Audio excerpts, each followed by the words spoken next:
All right.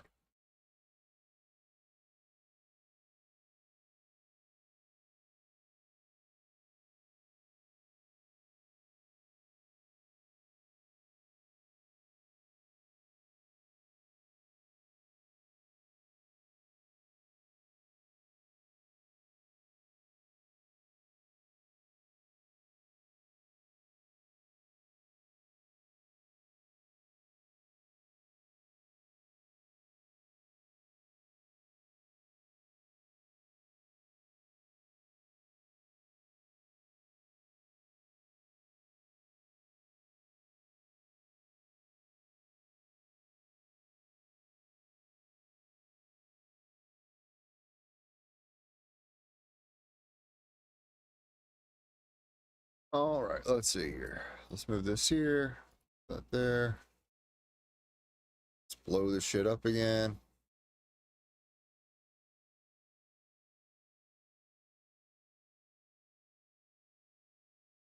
Yeah. I was getting ready to read through all this, and then all of a sudden it was like, not today, sir.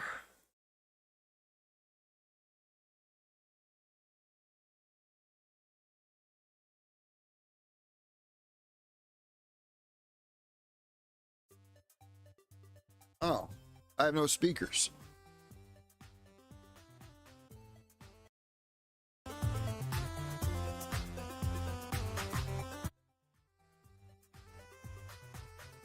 Let's see here.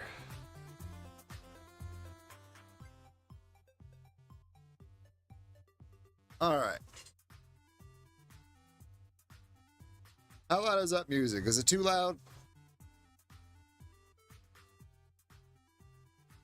Turn it down just a little bit more.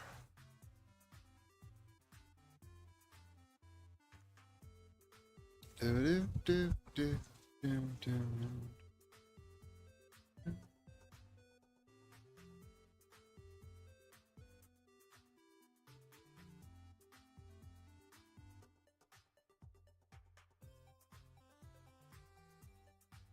We're back up and running, Cog. I don't know. Power just went out. Then come back.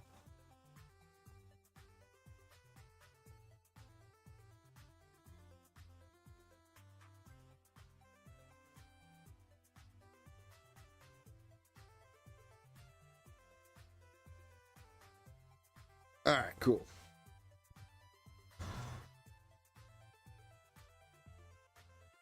All right, now let's get back to what we were doing here. All right, so we read this. Here we go. New playable character class, the Huntress. Added new Amazon and Ritualist Ascendancy classes for the Huntress. Added Smith of Kedavara or Ava, Kedava, I don't know. Kedava Ascendancy for the Warrior. New Technician Ascendancy class for the Mercenary. New Lich Ascendancy class for the Witch. Over 25 new skills, primarily spear skills. Over 100 new supports. Added 2 new item classes, spears and bucklers. Added over 100 new unique items. Added 8 new in-game maps, each with new encounters and new rewards. So this right here is going to be super dope. Give us a little bit more to do. Introduced 4 unique strong boxes, special chests with unique encounters. So before, strong boxes were absolutely garbage. The risk wasn't worth the reward, and so it was better just to skip them. But now, hopefully, they've got that in check. Because before you could boost them and do all that, and you would just probably end up dying. And if you did succeed, you got a couple of, you know, white items, or maybe a blue, maybe a yellow. It was never anything of great importance. There's like no reason to risk your character to try them. Introduced 12 rogue exiles. Others like you have been exiled and openly hostile. Each one of them has their own skills and personalities. They're much smarter and stronger than the average monster. These exiles use unique items that will drop if you successfully kill them. Now that's pretty dope. That reminds me of, what was it? In Diablo 3, they had that, the hunter or whatever it was. It was kind of like a predator that would show up in your games and absolutely destroy you. But if you killed it, you got good loot out of it. So like, that's pretty cool. Introduced as Marian wisps, spirits that can be found throughout both the campaign and the end game. As you approach these wisps, they will flee, leading you past monsters. Any monster it comes in contact with are infused by the spirit, making them more powerful and the spirit more rewarding. Let them get away for too long and they'll dissipate and return to the woods. So we saw a little bit of this in the live stream, where like one of the aspects, like aspect of the bear, and whenever it touched a mob, it gave that mob the ability to get like a spectral bear for like its slams and shit. It's pretty neat. I think they also talked about another wisp that would upgrade it. Like if it was a normal mob, it would become a magic mob. If it was magic, it would become rare. And if it was a rare mob and got hit by the wisp, it would actually become a boss type, which I think is super cool. Like, I'm really excited for this. They added 15 new socketable items with new modifiers that you can craft onto your items. Introduced the Twilight Reliquary Key. When consumed at the Reliquary Vault, a new area on the in-game map, it grants you access to a vault with a chest that drops a special foil version of a unique item selected by our supporters. They can contain any unique found in Path of Exile 2, though if the selected item is a pinnacle boss drop, then only special keys dropped by the relevant content will be able to provide these items. The Twilight Reliquary currently has 453 options for foiled unique items that it can yield. Yeah. There's a lot going on here. Like, we're just barely touching the surface of what all got released. Essence can now have Val Orbs applied to them to corrupt the essence with a range of unpredictable outcomes. Greater essences are now possible to be upgraded to 4 new corrupted essences. Continue to incrementally improve the sound, art, effects, and environments. Well, that'd be cool, because some environments right now are still kind of hard to see. Especially if there's like a wall in front of you, like when you're walking through like crypt maps or whatever, sometimes you can lose track of your character behind the wall. So that'd be cool to find.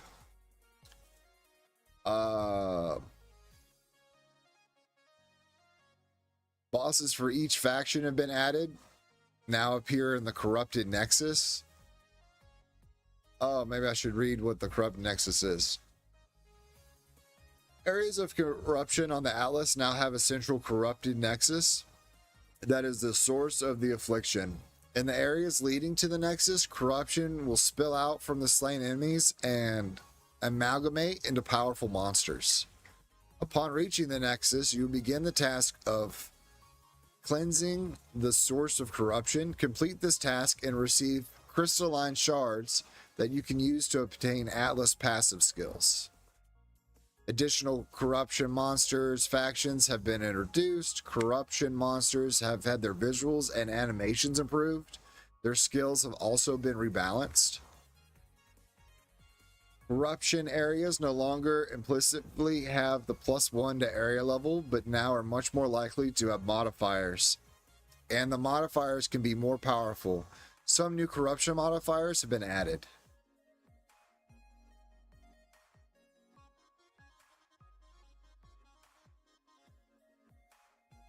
DMC?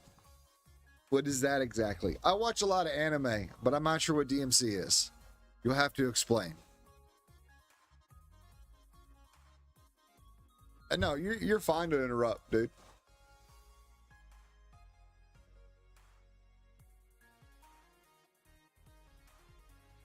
Devil May Cry. Oh yeah, I've been waiting for that. I watched the old Devil May Cry anime and it was pretty good. So I've been excited to see what they do with the new one. It's definitely something me and the old lady will probably watch later on. We just finished Solo Leveling. We're waiting on the new season for it. And she got us started on One Piece, I don't know, a few months ago, and we're on like episode 400 and something now, 425, 430 out of whatever. Since I'm here at the house all the time, I watch shitloads of anime. Shangri-La or Frontier has been an absolutely phenomenal anime. I can't recommend it enough. Same with Fire Force. It was really good. I'm kind of waiting on the third season for it. Granted, that studio's been having a rough time.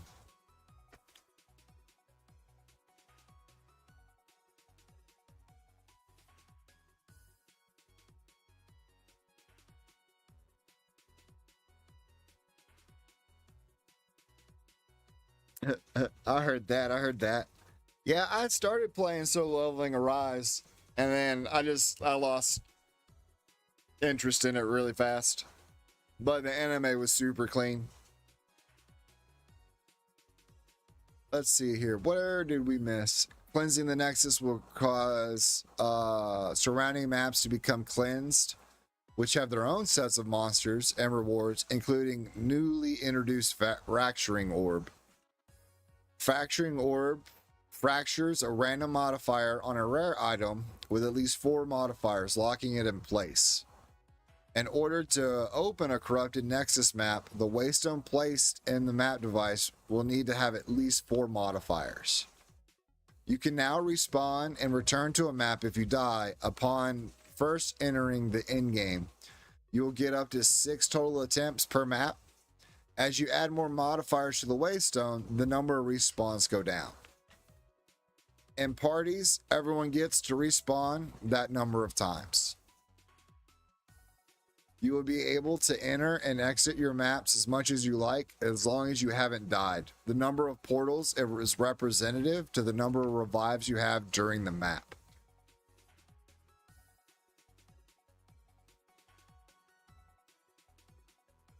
Add. Oh no.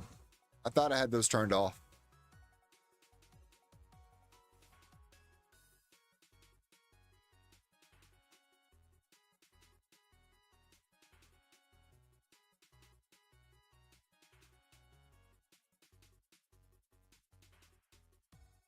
Whoops.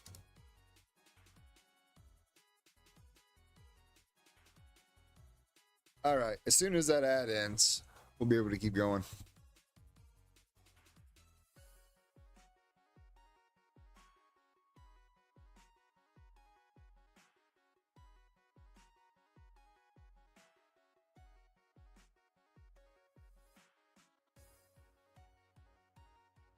Oh, did you? Nice. Nice. Yeah, I turned off ads now. We shouldn't have to worry about them for the future, for this stream at least.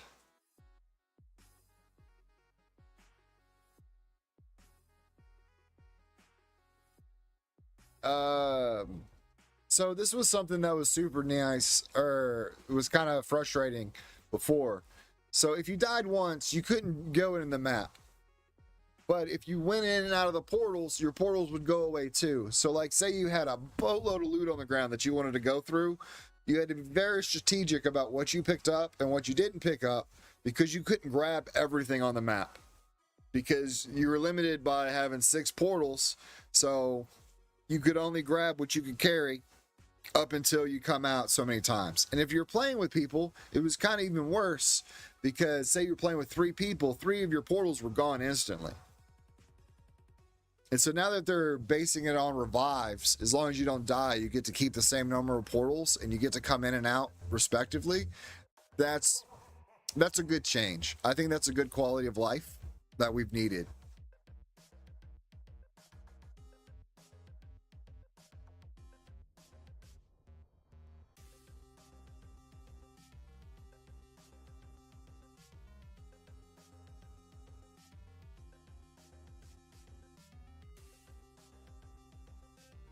All right.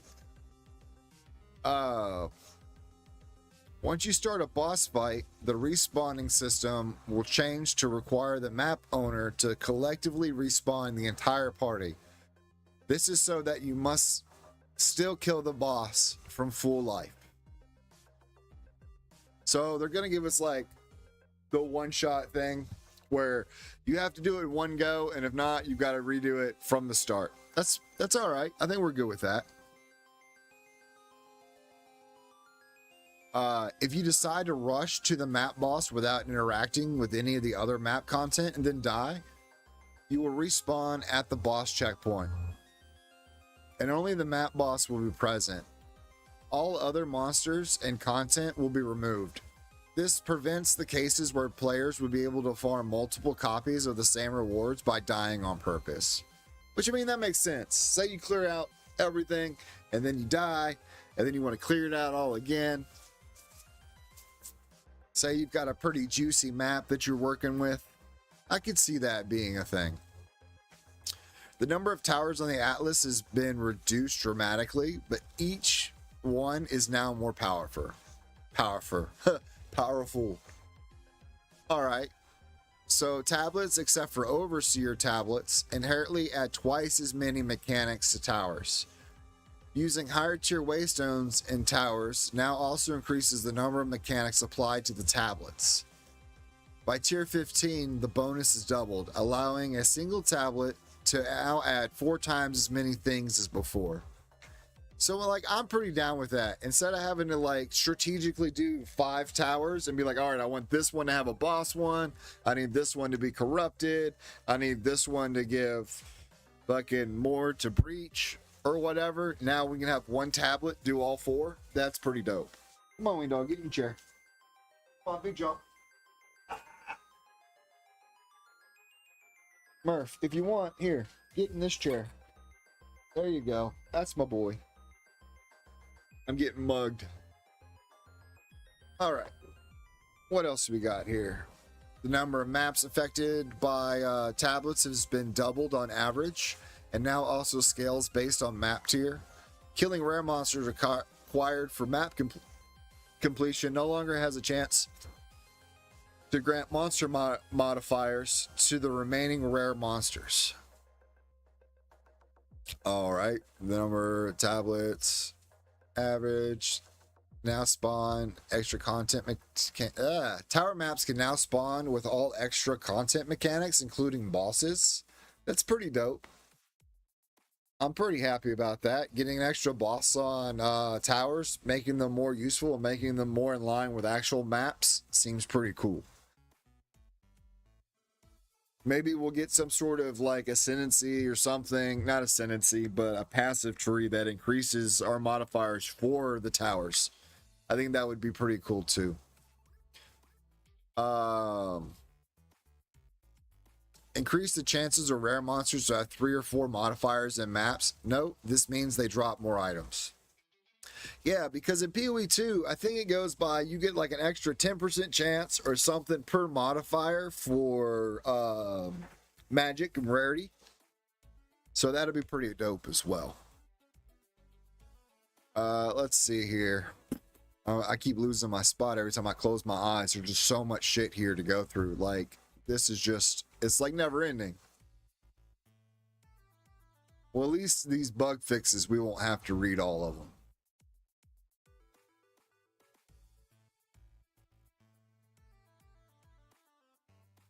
Although some of these I see are going to be good.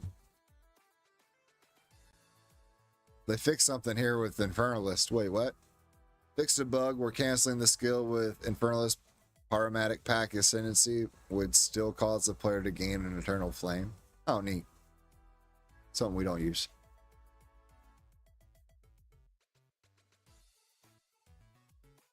Oh, dude, this game is huge.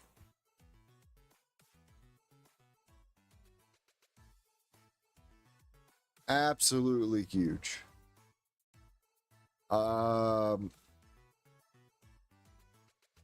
Just a second. Let's see here. Let's go to library. Whoops. Let's go Path of Exile 2. Oh, we have 381 hours in the play here. Let's go. Properties.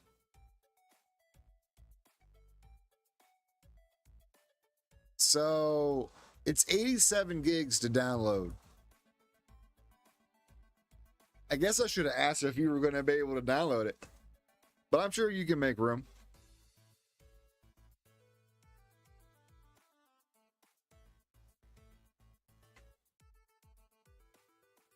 All right. We have. Okay, here we are. Here we are. Here we are. All right, boys. Go to footage for a second so we can just see this so I can enjoy some whatchamacallits. All right. Party, boss fight. We read all that. We've read this. A checkpoint now spawns with the last available optional content in the map has been completed. Extra content such as Breach, Delirium, Expedition, and Ritual now start spawning further away from the Ziggurat Refuge. How Waystones are obtained in maps has been redesigned. Alright, this is big. Our intention is to make both sustaining Waystones drop much more reliably and less dependent on random elements. Waystones can no longer drop at a lower tier than the map that you are in.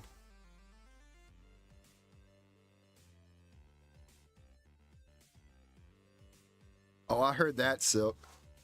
So check this out. Waystones can no longer drop lower than the map that you're in. So before, we would run like, it capped out at T15, and then you could corrupt it to go to 16. But say we were running a T15 map, we were getting like T8s or T7s or T3s in our T15 maps. And then it was so hard. Yeah, or run a T12 and get 6s and 8s. Which was absolutely horrendous when you're just trying to sustain running 15s. So now, if you're running a 15, all you're going to get is 15s. That's going to help out tremendously with our sustain. Waystones dropped by final map bosses will now always be one tier higher than the map that you are in. Final map bosses and the final naturally occurring rare monsters in T1 maps will have a 100% chance to drop a Waystone. This chance scales down the higher you get, or as you get into higher map tiers, but will still guaranteed with appropriate investment into the Waystone suffix modifiers and throughout the Atlas passive tree. Naturally, Waystone drops have been reduced to compensate. Alright, I'm not sure how I feel about that. Remove chances for Waystones to drop a tier higher from that Atlas passive tree and lower the amount of Waystone quality available on the Atlas passive tree. You bastards. Sources of map bosses have a chance to drop Waystones of the current tier or higher have been replaced with by increased quality of Waystones dropped by map bosses. Doriani now has up to 10 Waystones available to purchase, either at T1 or one tier below your highest completed tier. Overseer tablets now cause up to 2 to 4 maps in range to contain bosses. Previously, it was 3 to 7. The Waystone chance granted by Waystone suffix modifiers has been reduced as a result to the new chances to drop Waystones. I don't know, it sounds like you guys just decided that you're nerfing our Waystone, so are we going to go with maps without ever seeing a Waystone? Hold on. I mean, I understand that if we're running at 12, we'll never get something below a 12, but it seems like if we're running at 12, we might not get anything at all, because they've taken out some of the random chances to get natural Waystone drops. And I mean, does this only apply for tier 1 maps? The chance scales down as you get into higher map tiers, but will still guarantee with the appropriate investment into Waystone modifiers. All right, so maybe if we run like a 6-stack map, we'll get a guarantee. Who knows? It's kind of something that's hard to read into without actually playing, because I see a lot of negatives here. I don't see a whole lot of positives. You know what I'm saying?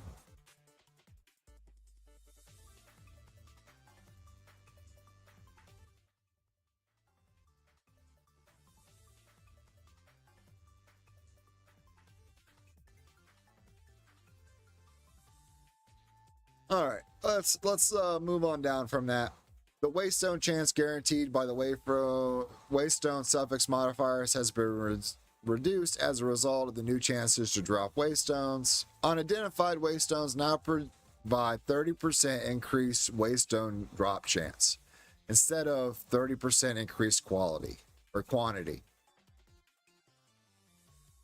The first 5 different unique maps you complete now each grant 2 Atlas passive skill points for a total of 10 points. The specialties of some maps have been adjusted to account for the addition of the Asmirian spirits. Added new modifiers relating to Asmirian spirits for Overseer tablets. Added new modifiers relating to the spirits and Rogue Exiles for Precursor tablets. The Untainted Paradise map now has a 200 to 400% increased experience gained, previously 150 to 300. So that's cool. We'll get a little increase on that.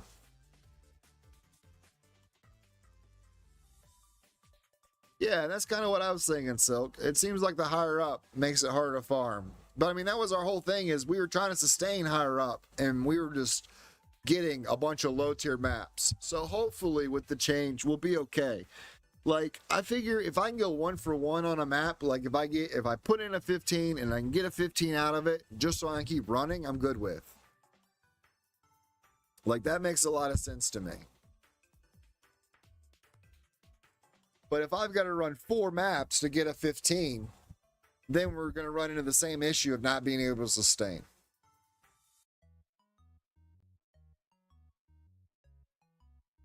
Let's see here. We're getting a new crafting mechanic called Recombination. Has been added to Expedition, which allows you to select mods on 2 items, hoping to get the best elements of each on a single item. As you select more mods, the chance of success decreases. If you are not successful, the items will be destroyed. This will be unlocked as you complete your first expedition and requires artifacts found during expeditions to fuel it. All right, so now we're going to have to run more expeditions to find the artifacts to mix our items together. Which means we'll have to put more time into farming in order to make better items. Which, I mean, I think that'll be all right. It'll give us something more to do, things to look for. The tablet modifier that causes ritual favors in your maps to have 5 or 10% increased chance to omens now has the values of 15 and 25%. Overseer modifiers that cause map bosses to have a plus 10 to 20% chance to drop a waystone of the current tier or higher now values at 5 to 8%. Precursor tablets suffixes that grant additional base chance for random extra content now instead grants increased chance. This affects existing items. The tablet modifier that provides increased rarity of items found in your maps now values 10 to 15%, previously 10 to 20%. All right. The tablet modifier that provides increased quality of items found in your maps has now a value of 3 to 7, was 3 to 8. Tablet modifier that increased pack size, now 3 to 7, previously 3 to 8. Okay, so we're getting an all-around nerf. Increases gold found on your maps is now 10 to 15, was 5 to 10. Tablet modifiers that give breaches in your maps increased monster density now give 4 to 6, previously 5 to 10. While the modifier that also gives breaches open faster now values 3 to 5, previously 8 to 12. Alrighty. So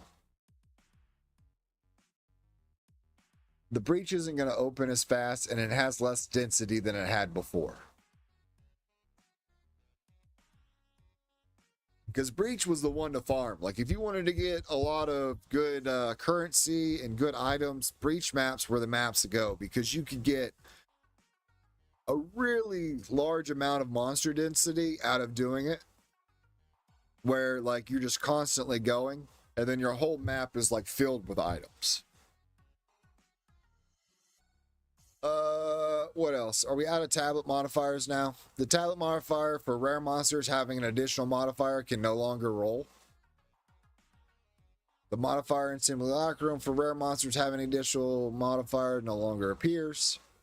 Various in-game quests that lead to the Arbiter of Ash encounter have now been consolidated into a single quest. All bosses that are affected by difficulty and Simulacrum can now drop all of their specific unique items at any difficulty. However, rare uniques are even rare at low difficulties. This also applies to the drop chance for reliquary keys from this content.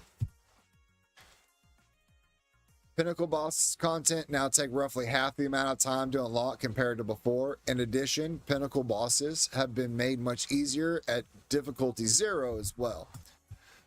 It is our intention to allow you to face difficulty 0 for this content much earlier in your in-game progression while still preserving the difficulty for difficulty 4. Players no longer lose experience from dying in Simulacrum, the Twisted Domain, Orloff's Arena, inside the logbooks, the Crux of Nothingness, and the Burning Monolith. Players also no longer gain experience for killing the monsters in this area, which is huge because a lot of people were farming these monsters to try to get a kill, but they didn't really want to go fight them in case they died because they were like just about to level. Because as soon as you hit level 90, or like, yeah, I'd say about 90, the amount of XP it takes to level was drastically increased. And so if you had like a 92 or a 93 or a 96 level character that was about to level, you didn't want to go do pinnacle bosses unless you had a fresh level, because you didn't want to lose all that hard work and the hours and hours that it took you to get there.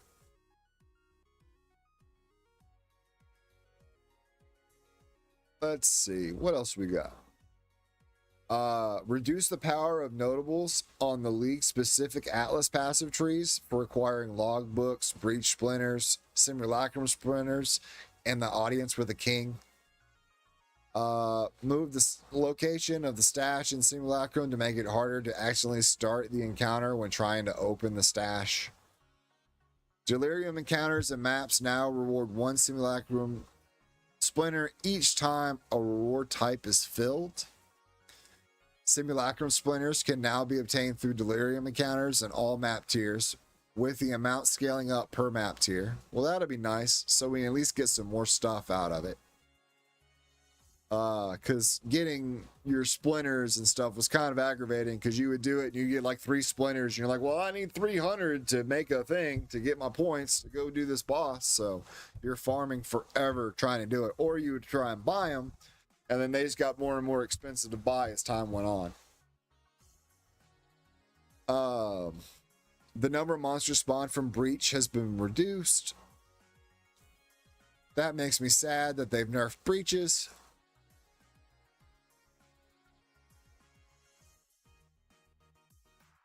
Yeah. And the fact that they're nerfing Breach, like, I guess they're trying to put it more in line with the other events and things that we can do, where it wasn't just overwhelmingly you only did Breach because that's where all the density and stuff was.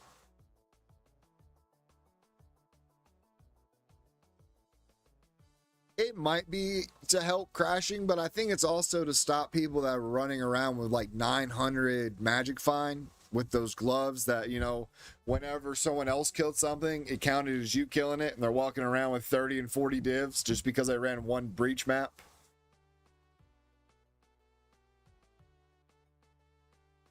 Yeah, we definitely slowed pretty hard, especially when we were getting bombarded with all the extra stuff that we put into it. Let's see here. Reduce the number of small breach chests found. A higher percentage of total number of breach monsters spawned are now spawned earlier in the encounter. Well, that's pretty good, that we'll get more monsters earlier. Breach splinters can now be obtained from breaches in all map tiers, with the amount scaling up per map tier. Breach and Delirium encounters are now considered complete when you open the Collapsed Hand or Delirium Mirror. Strong boxes now spawn slightly more packs of monsters in the maps. Omens now appear as ritual wards in map areas. They also have a small chance for an additional omen to appear. That's cool, because we hardly saw any omens when we were playing before.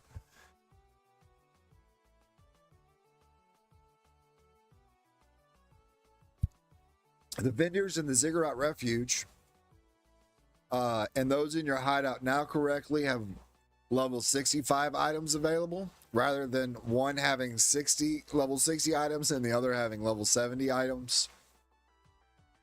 If you exit the game while in an in-game map area, logging back into the same character will not place you back inside the map instance if it still exists. Cool, cool, cool. All right.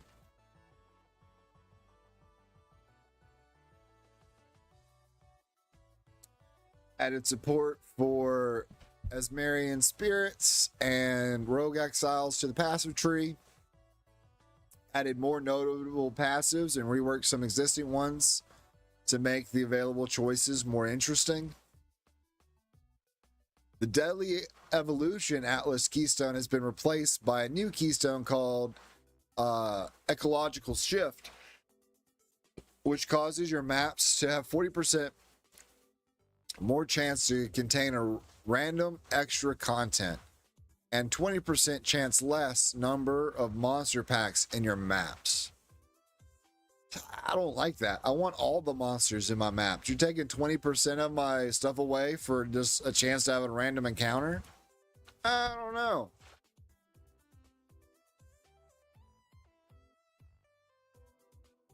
Well, at least we can obtain 40 Atlas passive points instead of the previous 30, so that'll be dope. Maybe that'll balance out some of this. The Crumbling Walls Atlas notable passive now has a 10% chance for an additional breach, previously 15%.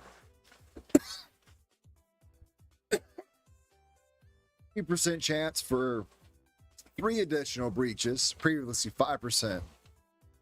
And a 1% chance for 10 additional breaches, previously 2%. The Extreme Archaeology notable passive no longer causes monsters to spawn with 20% of their life missing. The Frantic Invasion Atlas notable passive now has a 50% increased quantity of breach splinters dropped by breach monsters in your maps, previously 75%. The Grasping Hands Atlas notable passive now has a 30% more collapsed hands, previously 50%. And collapsed hands in your maps have a 20% chance to be guarded by a pack of magic monsters, previously 25%. The Interdimensional Assault Atlas notable passive now has breaches in your maps have a 10% increased monster density, previously 15%. The Ominous Portents Atlas notable passive now causes ritual favor in your maps to have a 100% increased chance to be omens, previously 50%. So at least we'll get more omens out of the deal for doing rituals, because rituals is what killed most people anyway. And then the Rising Pyre Atlas notable passive now has breaches in your maps have 25% increased monster density, previously 40%. All right. General improvements.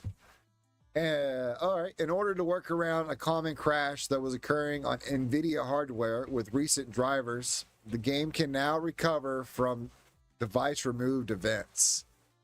When this occurs, the game will display a load screen and pause while it attempts to recover. This only applies to the specific type of client crash and not all client crashes. The reforging benches in towns have been repositioned to more optimal locations. The stash and guild stashes have also been slightly spread apart to reduce misclicking. Strongboxes can now appear in certain Act 1 areas. They added a stash to the treasure rooms in the Trial of Chaos. Nice. Many fire skills now visibly burn grass in areas. Improve the performance of summoning and reviving monsters. Let's go. We needed that.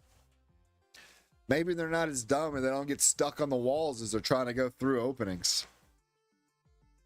Further improved safety checks, preventing using movement skills to skip the elevators in the Trial of Chaos encounters and prevent the encounters from functioning correctly. Okay. The jumps were performed when using Escape Shot and Toxic Growth now allow you to jump over enemies and a small amounts of terrain. Vaulting Impact will also receive this change at a later date. The Decay debuff from Decaying Hex support now uses a more appropriate visual effect and displays below the enemy's life bar. That's dope. Grenade skills now have a small amount of random variation in travel distance when firing multiple grenades at once. Firebolt now uses the same animation as freezing shards instead of generic projectile spell animations. Updated the 3D art of stash and guild stashes.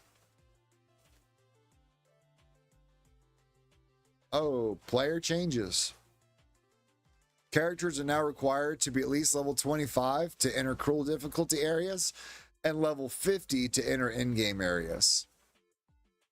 I guess people were getting rushed through. The player's base attack speed while unarmed is now 1.4 attacks per second. Previously, it was 1.2. Killing Palm, Shattering Palm, Staggering Palm, and Hand of Shallya now have a 25% less attack speed to compensate for this change, previously 10%. Freeze now builds roughly 48% slower on enemies. I wonder if that was a way for them to nerf Herald of Ice. Player base ailment threshold is now half of the maximum life, previously all of maximum life. Presence build radius is now 4 meters, previously 6. Presence based radius. Well, that's unfortunate. If our minions get too far away from us, they'll lose all our good buffs that we give them.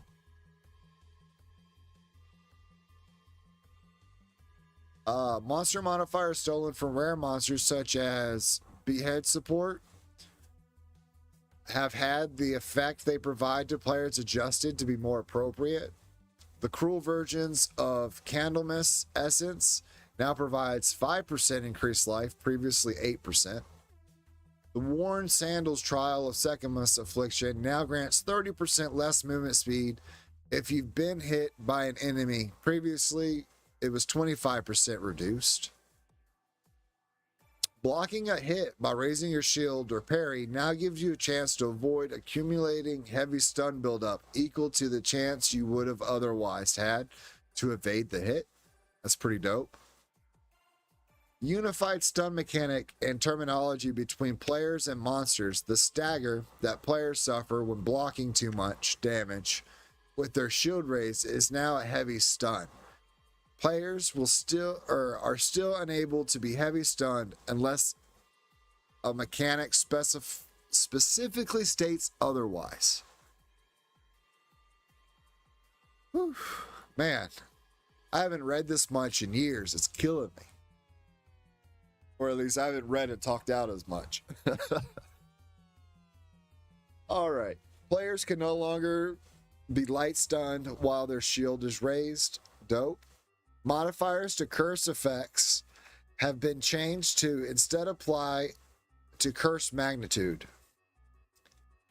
This means that they are multiplicative with any other modifiers to the effect of the debuff on the target. For example, curse magnitude and slow magnitude are now multiplicative with each other for temporal chains.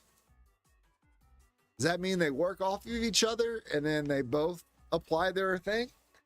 Or is it one or the other?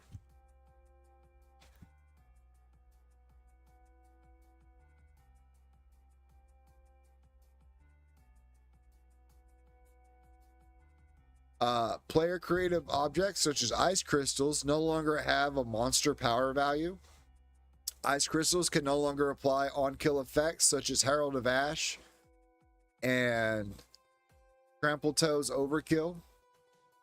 Players have 50% more light stun threshold per time stunned in the past 4 seconds. Previously, 25% more player light stun threshold per time stunned in the past 6 seconds. Your heavy stun bar now doesn't start emptying until the heavy stun animation is finished, instead of when the heavy stun animation starts. Heavy stun duration on players is now 3 seconds instead of it previously 1 second. Players cannot block or invade hits while they are heavy stunned. Critical weakness stacks now track duration individually, rather than refreshing the duration of all stacks when a new stack is granted or gained. All right, that'll be a decent change. Pin targets can no longer evade. Pinning a target now causes them to be light stunned. The base duration for endurance, frenzy, and power charges is now 15 seconds. Previously, it was 20 seconds. Fully broken armor now causes enemies to take 20% increased physical damage from hits. Revivable minions now spawn with their own skills, with their skills on cooldown. This only applies to newly summoned minions, not minions who have just revived. All right, cool. An ancestrally boosted slam now has 30% more damage and 20% area of effect. Previously, it was 20% for both. Persistent minions granted by ascendancy passive skills now automatically be summoned when you allocate the passive for the first time. Oh, where before, once we allocated the passive, we had to go turn it on. That makes sense. Players and monsters now only count as moving while moving, rather than for the whole length of many animations that have some movement during some part of it. Settings that stat to a specific value, such as Chaos Inoculation, CI, setting your life total to 1, or Blood Magic, setting your mana to 0, now occur before conversion is applied to that stat, rather than being ignored by the conversion. Neat. All right, we have some changes here. Skill changes. Oh my god. We'll skim through these. Some of these are relevant, some of them aren't. Titan, the surprising strength ascendancy notable passive now provides 50% more damage against heavy stun enemies. Before it was 40, so that's a nice little buff. Earthbreaker's ascendancy notable passive now provides 25% chance for the slam skill you use yourself to cause aftershocks. Previously it was 20%. The Warcaller's Bellow Ascendancy passive skill now causes Warcries to explode corpses, dealing 25% of their life as physical damage. Instead of providing corpses in your presence explode when you Warcry, dealing 20% of their life as physical damage. This allows for Warcry area of effect to scale to the corpse explosion radius. Neat. The Turtle Charm Ascendancy passive now 25% less block chance. Previously it was 35%. The Encased Jade skill's been reworked. It now consumes all stacks of Jade to grant guard based off your maximum life for each Jade stack consumed. The Ancestral Spirit skill granted by the Answered Call Ascendancy passive skill now has minions from the skill have 1% increased accuracy per 3 dex, and minion skills have 1% increased damage per 3 strength. The minions granted by the skill have the following changes. Ancestral Drake Caster's Pinning skill now has a cooldown lowered to 10 seconds instead of 15. Jade Hulk damage now has 300% more stun build-up, previously 200. The Warcaller's Bellow buff from the Ancestral Warhorn now grants 10 rage on hit, previously 5, and 20% increased speed, previously 10. And the Peua Shell aura from the Ancestral Spirit Turtle now grants nearby allies 80% increased defiance or defenses, previously 50%, and 40% increased block chance, previously 25%. So Warbringer got a big buff all the way around. Here's the nerf that we were looking for. Gimling Legionnaire. The Enhanced Effectiveness Ascendancy passive skill now grants 20% less attributes. The Integrated Efficiency Ascendancy passive has swapped positions with Gem Studded. It no longer provides +3 skill slots. Instead, it now causes skills to gain 20% increased damage per socketable red support gem. Skill gain 6% increased speed per socketable green support gem, and a skill gain 20% increased critical hit chance per blue support gem. The Implanted Gems Ascendancy passive skill no longer provides +1 to levels of all skills. Instead, it now provides a choice between +2 level of all skills with strength requirements, +2 level all skills with dex requirements, or +2 to all skills with intelligence requirement. That's kind of dope. They're trying. So Gimling was able to just stat stack, and they were like getting 2,500 intellect and 1,000 strength and 1,000 dex and whatever, and they were able to just zip around the map and kill everything in seconds. And like GGG was like, we understand there's going to be busted builds, but that's a little too busted. Let's get rid of that. And so they've nerfed it down a little bit to kind of move it more in line. Witch Hunter, no Merc Ascendancy passive skill now causes you to deal to 40% more damage based on their missing health, missing concentration, previously 30%. And the Obsessive Rituals Ascendancy passive skill now provides 35% less armor and evasion rating, previously 50%. The Sorcery Ward Barrier recharge delay has been reduced by 2 seconds at all gem levels. Deadeye just got a little change here. The Thrilling Chase Ascendancy passive skill now provides when you consume a frenzy charges, you count as having consumed twice as many, previously a 50% chance, and described in a slightly different way. All right. Pathfinder, the Running Assault Ascendancy now grants 50% less movement speed penalty from using your skills while moving, previously 30. The location of this passive skill has been swapped with Relentless Pursuit.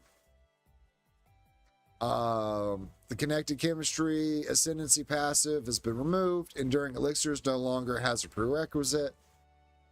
Added a new multi-choice Practical Remedies Ascendancy passive skill that provides the ability to allocate Grounding Shot or Grounding Stick, Dowsing Vial, or Thawing Campfire, which provide immunity to shock, ignite, and freeze respectively.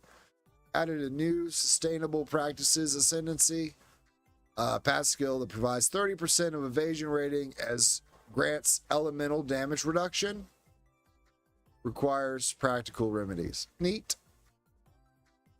Acolyte of Trua, the Embrace of Darkness Ascendancy passive now provides +8 to maximum darkness per level, previously +5. The Ravenous Doubts Ascendancy passive skill no longer provides Mana Leech, is instant.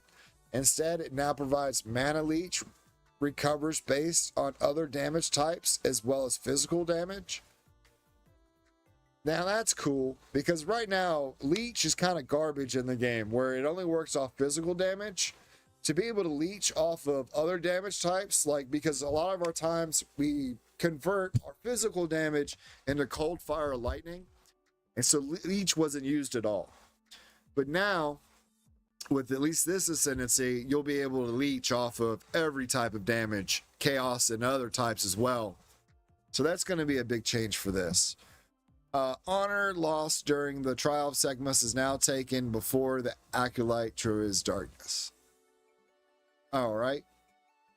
Invoker, and Protect Me from Harm Ascendancy passive skill now provides 50% less evasion rating.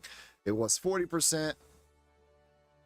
The Lead Me Through Grace, blah, blah, provides 1 spirit for 8 energy shield on an equipped body armor, previously 6, and 1 spirit for every 20 evasion rating on equipped body, previously 15. Yeah, the leech build for the darkness or the chaos built monk is where the leech is from. On other things, this one here. And then they're nerfing the amount of spirit that Invoker gets from its armor. So like it gets, now it's for every 8 energy shield instead of every 6, and it's for every 20 evasion rating instead of every 15. The elemental expression skill granted by the Scatter Them to the Winds Ascendancy passive now deals 40% more damage at all gem levels. That's pretty dope.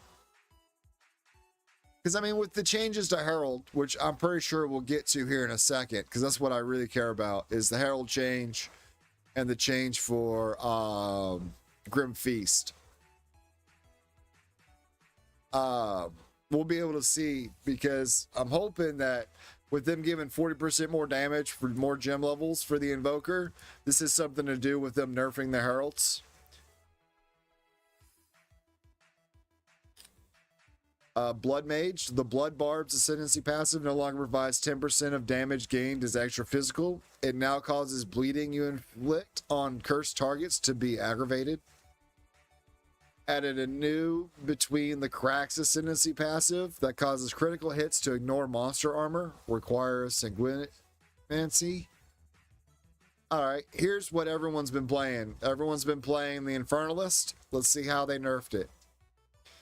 Demon Force, or the Demon Form skill granted by the Demonic Possession Ascendancy passive skill now has a cooldown of 15 seconds, previously 20. And the maximum Demon Flame of 10, previously uncapped. You now lose a flat amount of life per second per Demon Flame, scaling with skill level, rather than a percentage of your maximum health. The dodge roll while in Demon Form has also had its distance reduced, because people were using Demon Form dodge to zoom around the maps just by back dodging. The Seething Body Ascendancy passive now has, while high on Infernal Flames, you and your allies' presence gain 50% more fire damage, previously 20%. The Grim Immolation Ascendancy passive now provides 50% more critical damage bonus, previously 30%.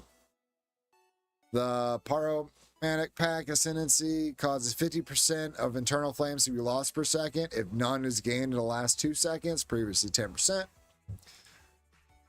The Bringer of Flame Ascendancy now causes all damage from you and your allies in presence to contribute to your ignite chance and magnitude, instead of providing, while not on low Infernal Flame, all damage you and your allies contribute to ignite chance and magnitude. No longer requires Pyromantic Pack. The Loyal Hellhound Ascendancy no longer causes 20% of the damage from hits to be taken from your Hellhound's life before you. Oh no! They nerfed our 20% damage bonus, or, you know, survivability that we got from Hellhound. Because Hellhound was dope. Like, if you were going to take 100 hit, you know, or 100 damage, it took 20 of it, and then you took 80. So, I mean, it was really good. It made witches inherently tanky, right? And so they're taking some of our tankiness away. Demon Flame is no max. The small mana ascendancy passive now provides a 3% increased maximum mana, previously 4%.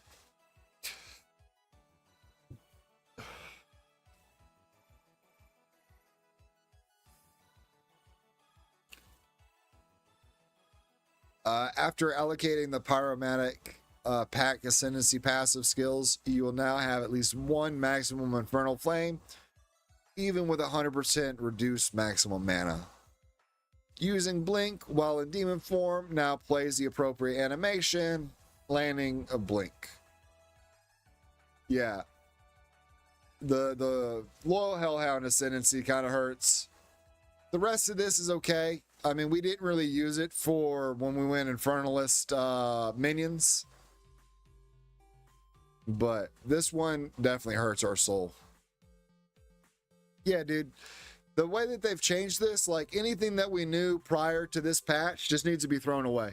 Like, we'll get it figured out when we actually get to start playing again and whatnot. But as of right now, there's big changes. Let's see here. Chronomancer. The circular heartbeat ascendancy has been removed. Rapid River no longer has a prerequisite. The Quicksand Hourglass ascendancy now grants every 10 seconds, gain 50% more cast speed for 5 seconds. Previously, every 12 seconds, gain 50% more cast speed for 4 seconds. So that's a nice little buff there. Added a new Flood of Echoes ascendancy passive that now grants the Unleash skill. No idea what that does. Stormweaver, which is what everyone ends up using anyway. The Force of Will ascendancy passive now provides 1% increased effect of arcane surges on you per 25 mana instead of 15. So there's your nerf there. Because people were just building max mana on their Sorks and going Spark, and they got all this power for it. And so there's the nerf there for that.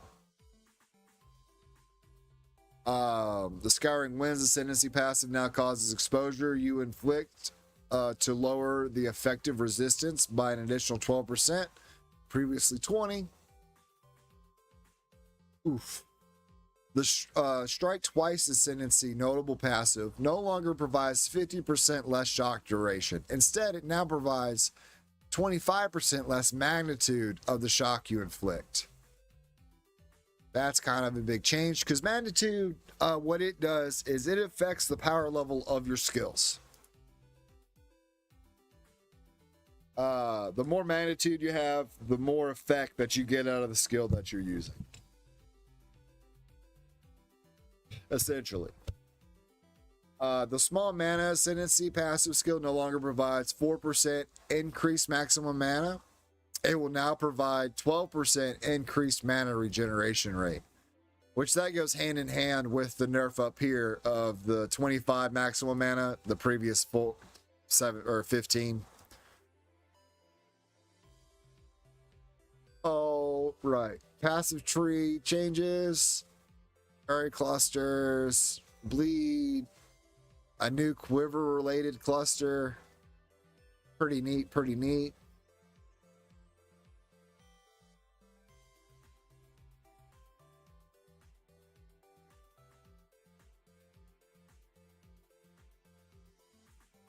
Added new Crimson Assault key passive southeast of the Ranger and Hunter starting locations. Cause bleeding your flick to be aggravated. Cool. Trusted Kinship allows you to have 2 companions of different types, causing companions to have +1 of each defense for every 2 of that defense you have. Neat, neat, neat. Acrobatics now grants 75% less evasion rating instead of 70.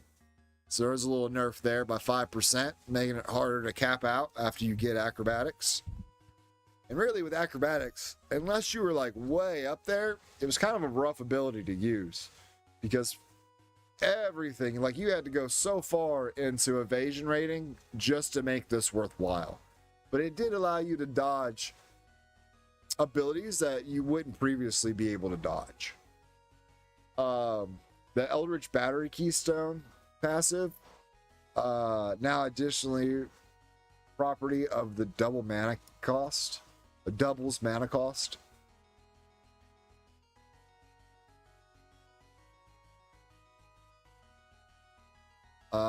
Giant's Blood Keystone passive now has triple attribute requirements of martial weapons. This previously only affected axes, maces, and swords, but was described as weapons. Alrighty.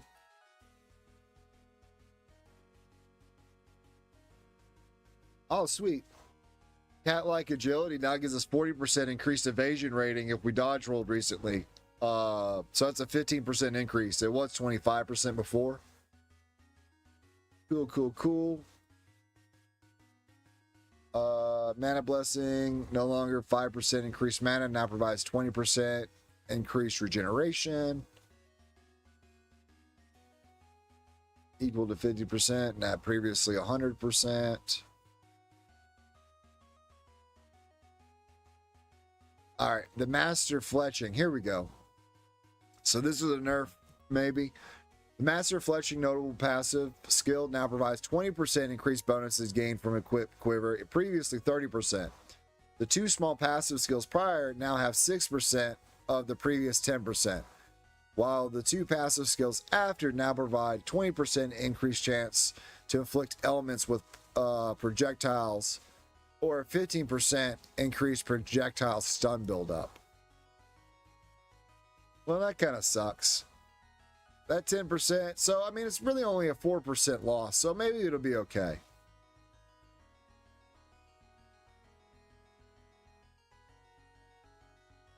I see a lot of nerfs going on here.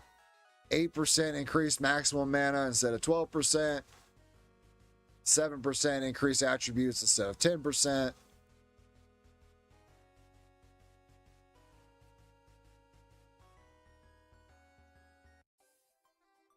Huh.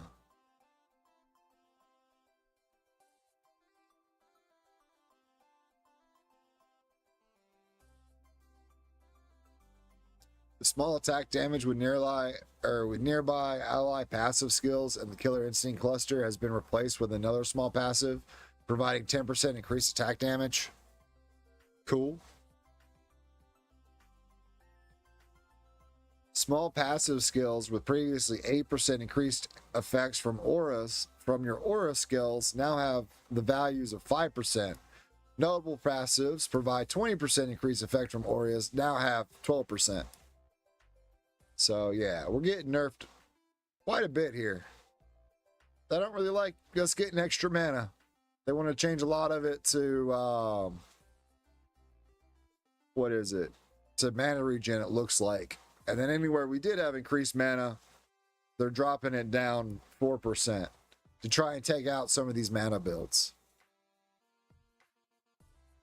All right, now we have skill changes, which looks like a lot of skill changes here.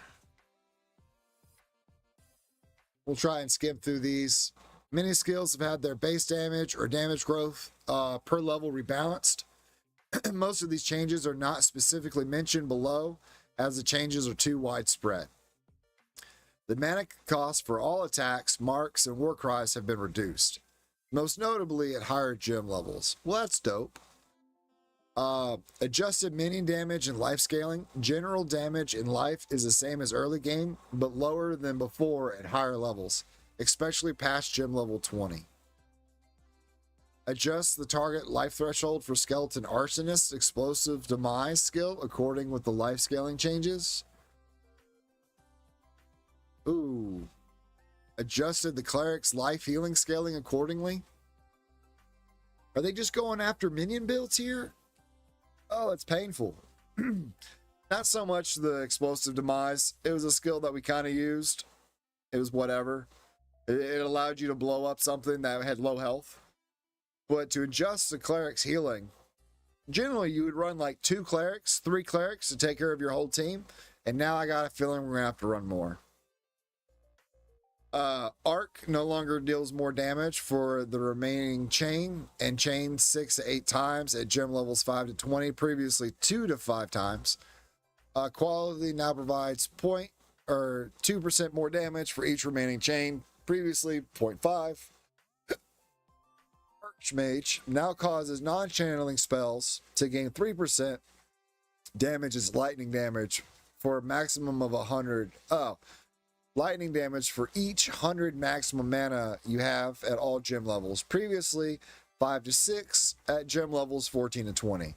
Non-channeling spells now cost an additional 6.7 to 6.1% of your maximum mana at gem levels 14 to 20. Previously 5 to 5. Quality now provides 0 to 10% reduced reservation. Instead of granting non-channeled spells, gain 2% damage as lightning for each 100 mana you have. Okay, so they nerfed Archmage. That's how mages were running around with the Spark build, because they'd have like 2,500 mana or 3,500, 5,000 mana, 10,000 mana, whatever it was. And they were getting all this extra damage out of having more maximum mana. And they're just trying to put that online. We saw this change coming. We knew it was going to happen. And here it is. Armor Breaker has had the armor amount lowered roughly 20% at all gem levels. Artillery Ballista physical scaling now matches that of other totems like Shockwave Totem and Ripwire Ballista. Now converts 100% physical to fire, previously 90%. Cool. Ancestral Warrior Totems that it wields a 2-handed mace to clarify benefits from your mace related stats. Banner skills now have aura radius of 4.5 meters, previously 4. Barrier invocation. Blink is now a travel skill. Bone Blast has increased its chance to bleed from 40%, or now it's 40%. It was previously 20%. Oh, here we go. Bonestorm Shrapnel has become a general mechanic called Impale. Similar to the Impale mechanic from Path of Exile 1, hits that impale an enemy cause the next attack against that enemy to gain added physical damage equal to 30% of its physical damage dealt before the impaling hit. Bonestorm now impales on hit instead of applying specialized debuff. Has 200% more impaled magnitude. Cast on minion death now only gains energy when persistent minions are killed. Additionally, minions that are created by a very underleveled minion skill relative to the current area level now grant less energy when killed. Level 20 plus minion skills will incur no penalty in in-game content. Dope. Cast on Shock now gains 1 energy per power of enemies you shock with hits from skills, previously 2. So they're nerfing that again. Cluster grenades, mini grenades, radius 1.4 instead of 1.2. Combat Frenzy, gain a frenzy charge. When you freeze, electrocute or pin the enemy. No more than once every 5.3 to 4.1 seconds at gem levels 8 to 20. Previously 2.4 or 2.5 to 1.6. Rough. Conductivity now causes cursed enemies to have 25% to lightning resistance at gem level 7, previous 32%, scaling up to 29%. The gem at level 20 was previously 36%. So there's a 7% nerf on conductivity. Cold Snap Explosion gets bigger. Curse now apply the curses after 1.5 second delay instead of the 1 second delay. Jesus.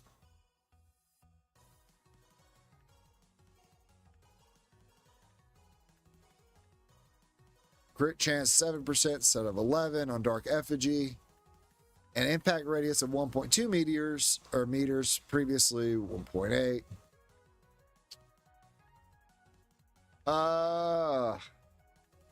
Decompose, corpse walk. Okay, we're not worried about that. Despair, not worried about that. It's just the same thing. Despair resistance. Ugh. That chaos resistance got even worse. Detonate Dead now deals physical damage equal to 8 to 10% of the corpse's maximum life. Previously 20% at all gym levels. Scaling further past level 20, it now deals 41 to 61 fire damage at gym level 7. Previously 28 to 31. Scaling up to 139 to 200 fire damage at gym levels 20. Previously 169 to 70. Detonate Dead got nerfed by quite a bit. Direct minions now has a 0.5 second cooldown. Unfortunate. Escape shot now scales. Freeze build up to previously 300 at all levels. Sweet, sweet, sweet.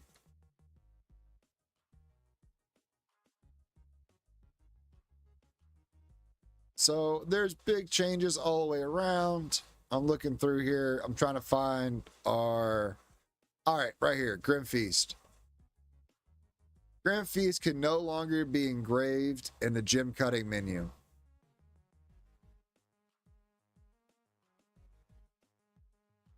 Oh no, they just completely got rid of Grim Feast.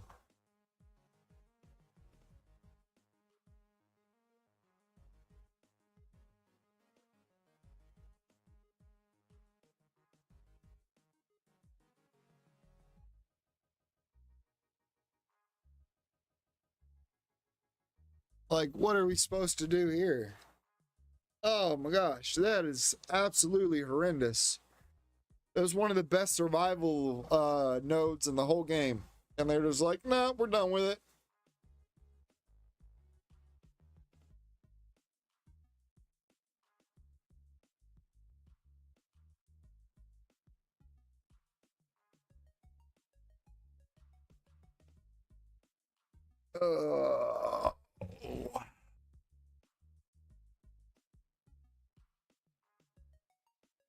All right.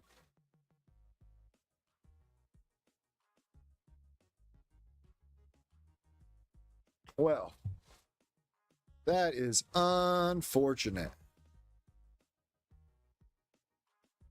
And then here's the Herald nerfs. So let's go ahead and read these out.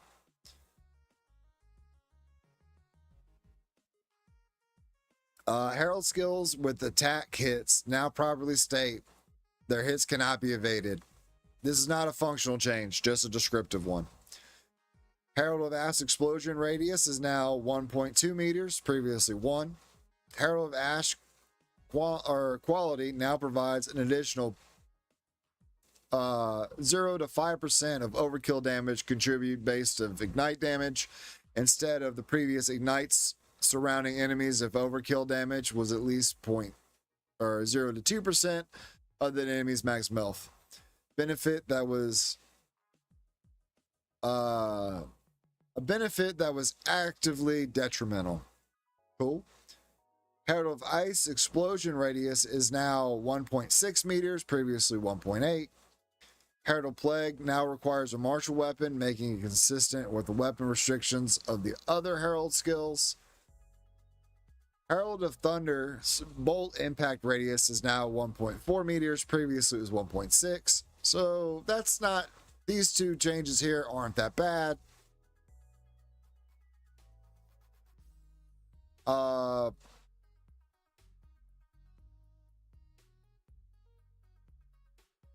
Yeah, I mean, that's not bad at all. Okay.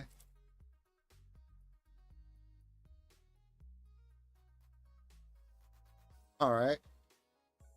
Hex blast damage has been lowered by roughly 17% at all gym levels. Not good. Not good. Man. Let's see here. Improved ball lightning description to clarify that the ball itself does not hit enemies.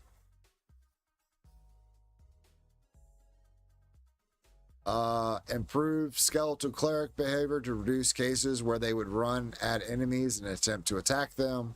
Dope, dope, dope. Lightning conduit now performs a number of extra lightning bolts if it consumes shock from an enemy. These bolts are distributed among the targets in the skills area, but can hit the same target multiple times if few targets were hit. That's pretty dope. Lightning rod arrow. Lightning rod arrow now disappears after being chained to 6 times. Previously 8 to 14 times at all gym levels. Arrows now take 1 second to charge up before releasing a lightning burst when chained to.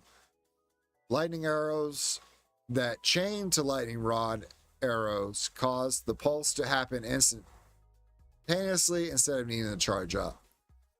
Lightning warp no longer creates shock ground if targeting a ball lightning projectile. Okay. All right, that's not too awful. So they did nerf us with our lightning rod a little bit. I don't know if we'll still be able to cast ball lightning like we did before with our chance on shock, but maybe.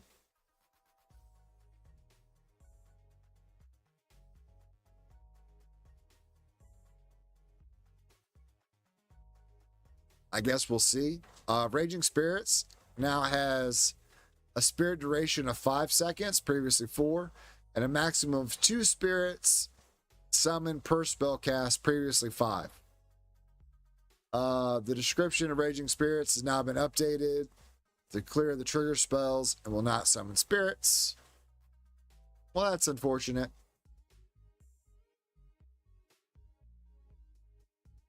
So that's getting nerfed as well.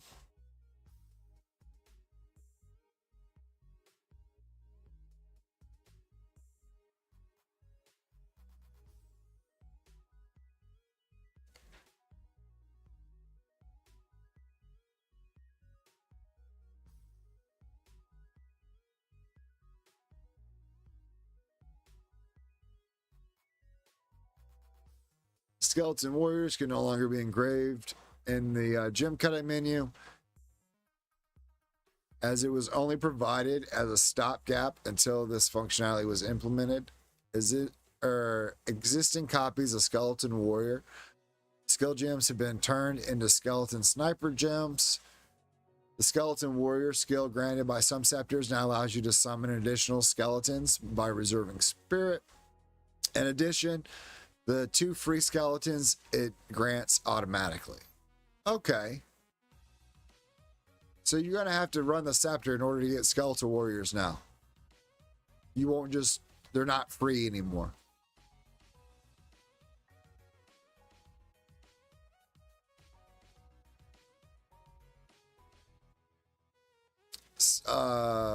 Snipe attack, speed multiplier, mana cost have been adjusted. Stormweave, soul offering. All right, Spark. Spark now fires 4 to 9 projectiles at gem levels 1 to 20, previously 6 to 14. No longer has increased projectile speed. Quality now provides 0 to 30 increased projectile speed. Previously fired 0 to 4 extra projectiles. All right, I mean, that's okay, I guess. It's still a nerf.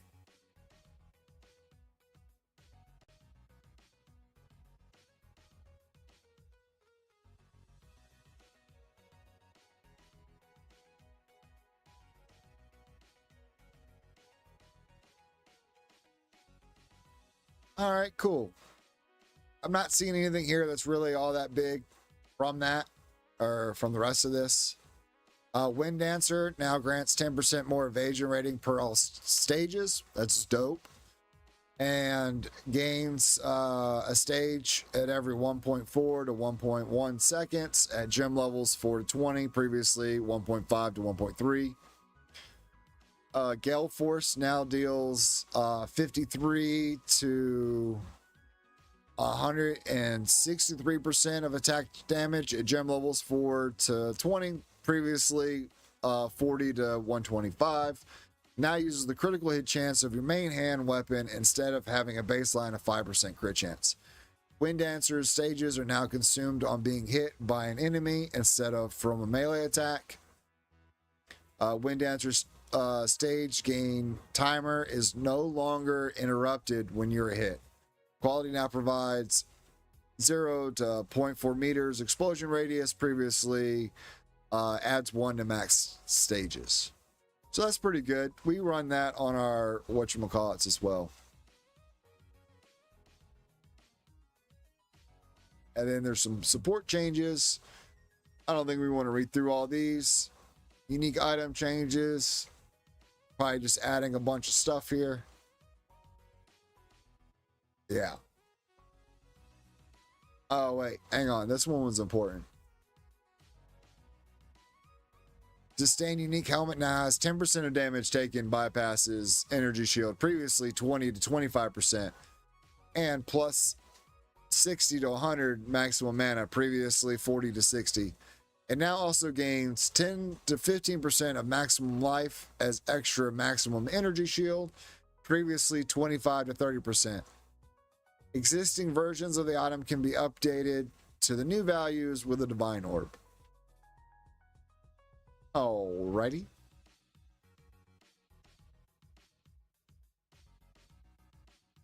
I'm not sure how much I would want to do that. Because the 25 to 30% maximum shield is better than 10 to 15%. Alright. So a bunch of items that got changed. They're nerfing breach rings to make their maximum quality 40 instead of 50%. Cool, cool, cool.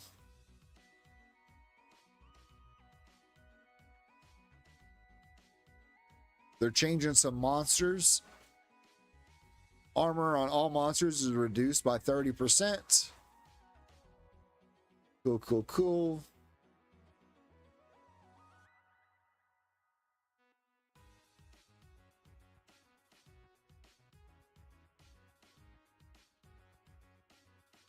You now must open the Halolani gates before you can advance to the... Oh, did they nerf the gloves? I don't know. We should check. You're right. I mean, they nerfed the helmet. What are we looking for? Gloves of wisdom and... Let's see. Ingenuity has been nerfed. It no longer does 40 to 80 bonus rings. It does 30 to 50 now. Wait, what? Instead, it now gives 30 to 50% increased bonuses gained from equipped left ring and 30 to 50% bonus increased from the right ring. Existing versions are unaffected by these changes. All right. Oh, here we go. Hands of Wisdom in action. Let's see here. Oh, my face is showing. Give me a second. All right. The Hands of Wisdom in action unique gloves now add 1 to 10 lightning damage to attacks per 20 intelligence, previously 10 intelligence. And now provides 1% attack speed per 20 dex, previously 3% per 25 dex. The par attribute changes will affect existing items, while a Divine Orb can be used to obtain the remaining value changes. This unique is also found as a Spiritual Wraps base type instead of Fugitive Wraps. This change does not affect the existing items. So yeah, they nerfed the shit out of those gloves. You're now getting half the damage and a third of the attack speed.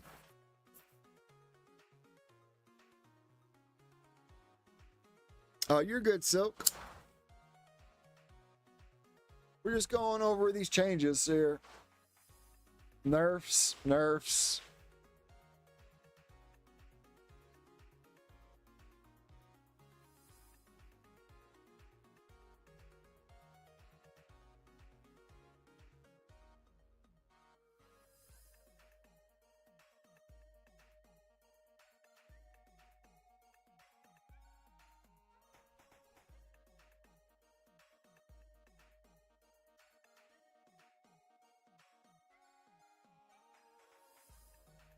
%5 increase to all attributes per socket. Cool. They're doing 6 to 10 spirit per socket runes or soul cores, previously 10. 6 to 10%, previously 10. 5 to 7. So all the cores are getting nerfed. They're not flat anymore for whatever reason.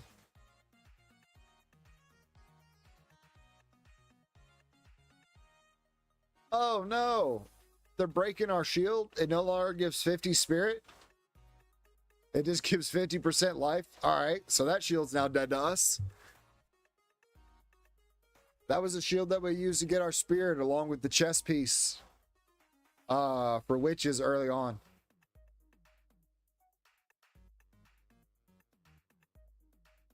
Man, witches took a beating in this.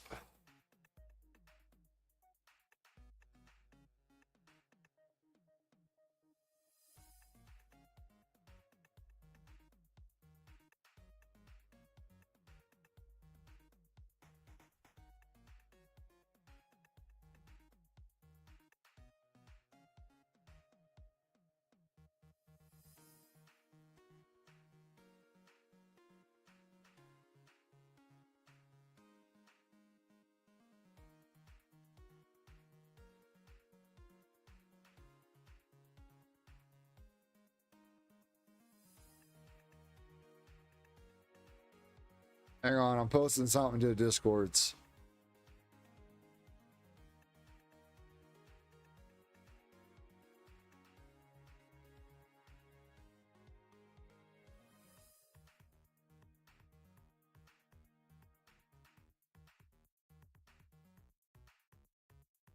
Alrighty. Well, we've gone through this. We see a lot of the changes. We see a lot of the nerfs.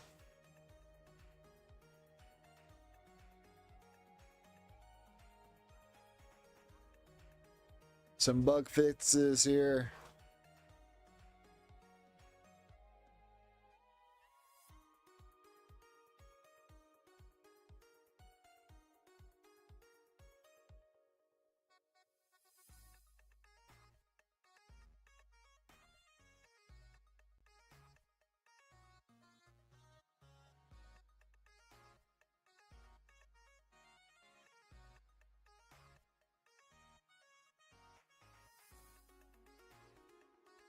Well then.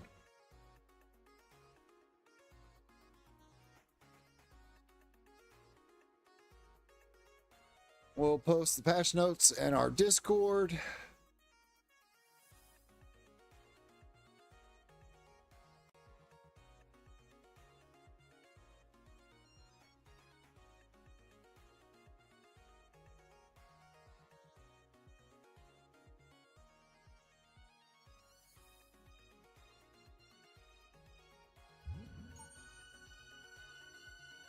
I don't know what this is. Why is this on here?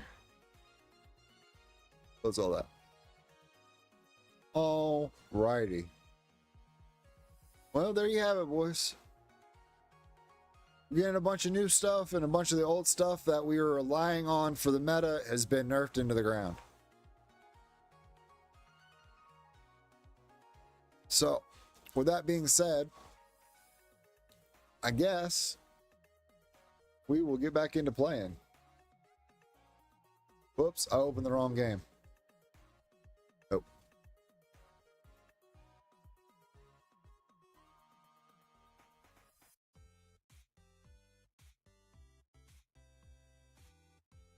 It could be worse. I mean, I'm not really upset about it, if I'm going to be honest. We're still in early access, and some of the builds that we were using were just degenerates.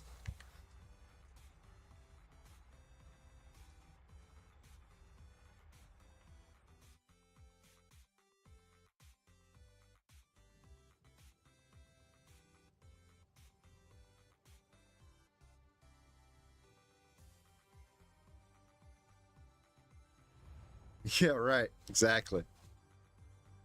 Everything we played was super fair.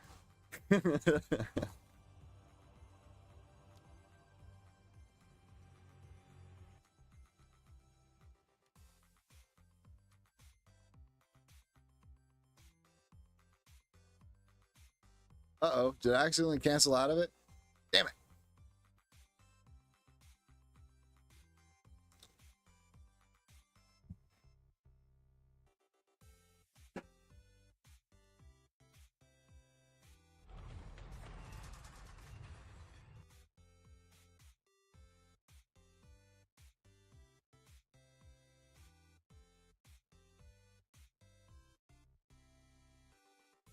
All right.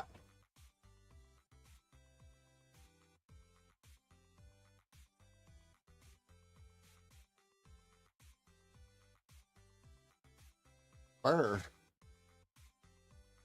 It was getting cold in here.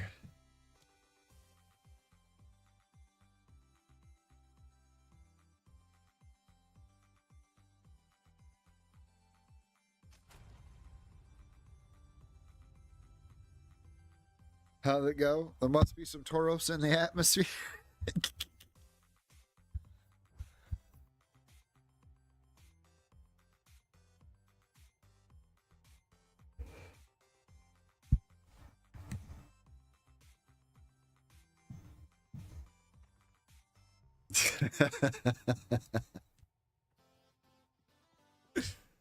Oh, anytime I hear that shit, that's what I think of.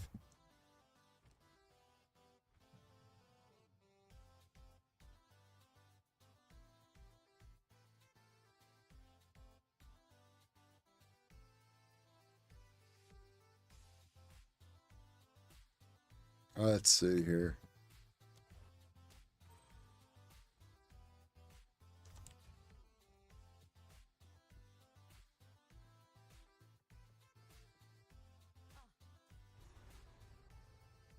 All right, now we get to go do all the fun stuff.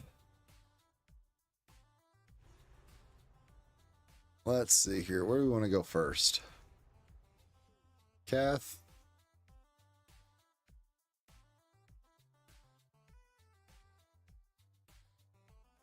I'm going to go do Ivory first.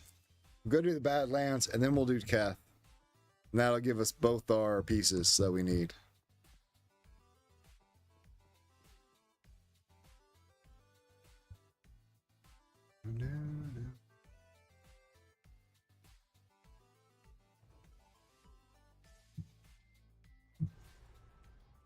Oh, what?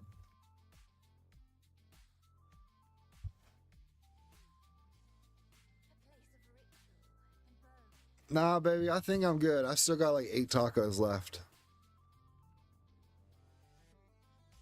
that we can split when you get home.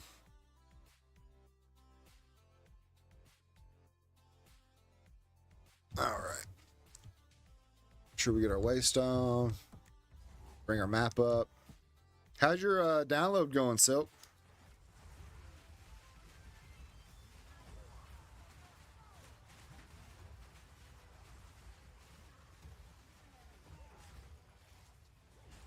But with seeing those changes and stuff, I'm definitely going Huntress.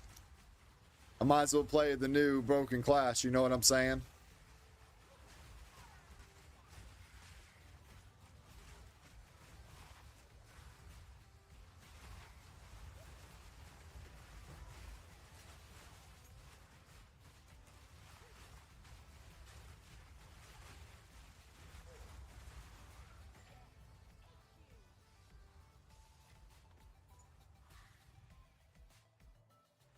They're also changing the names on a lot of stuff. Like where this says dual string bow, it's actually going to be a Gemini bow now. Where it says advanced whatever, they're going to have their own names. Instead of being advanced wraps or whatever, it's going to be some other thing. Advanced long quarterstaff will be named something else. It won't be advanced anymore to be like diddler stick or whatever.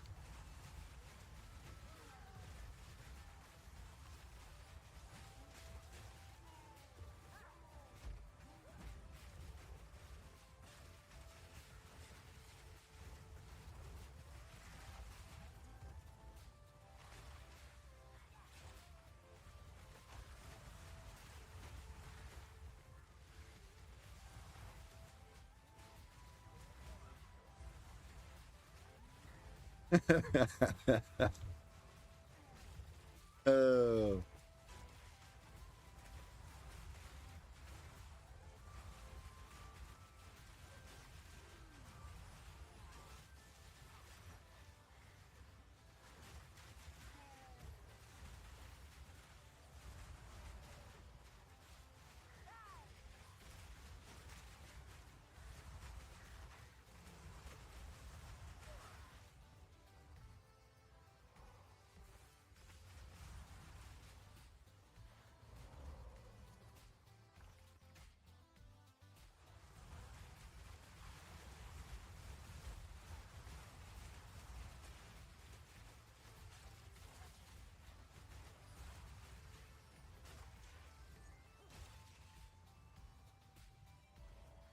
Oh no, I hear the rain starting up again.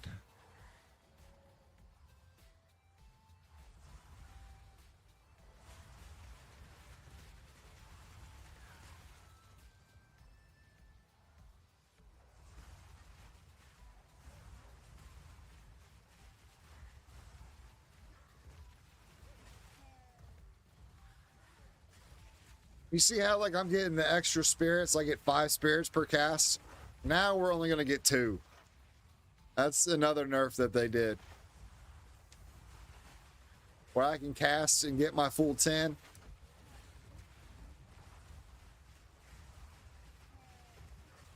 I mean, Flame Wall is the only one that lets you do it like that.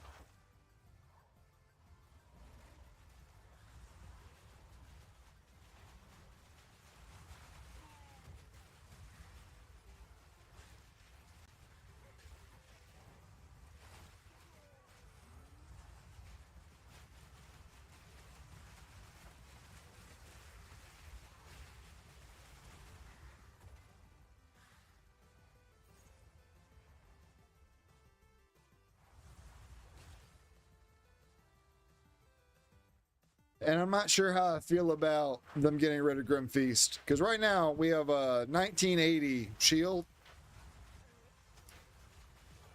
Where realistically we actually only have a 990 shield.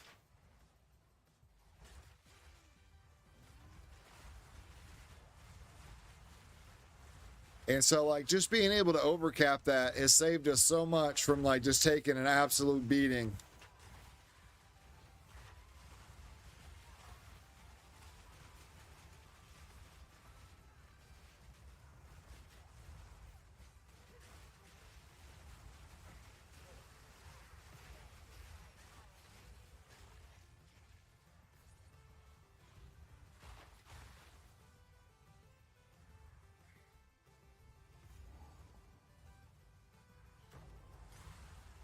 Nice. Another level 13 gem.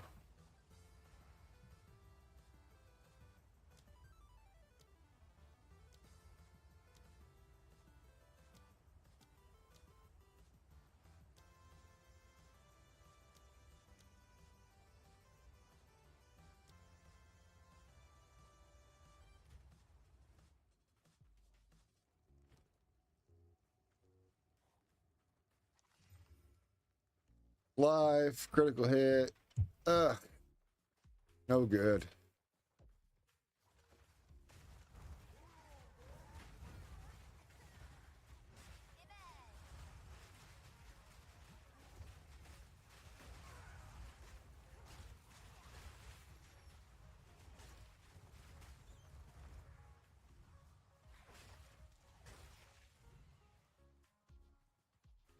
Yeah, Grim Feast is definitely important, but they've decided that it's not good for the game, apparently. They want to rework it, so they're just getting rid of it completely.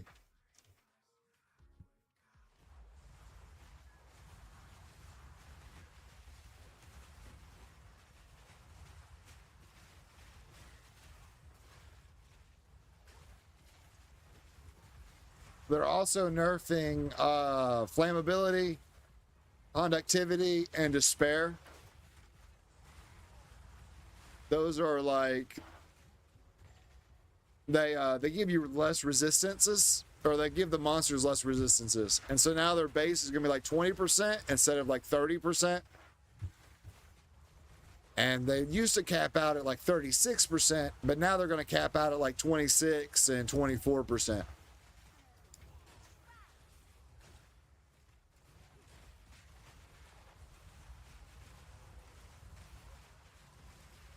See, I think my flammability right now is at 41%. And so that's going to get changed as well. Oh, another level 13 gem.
So I guess we'll see how it turns out.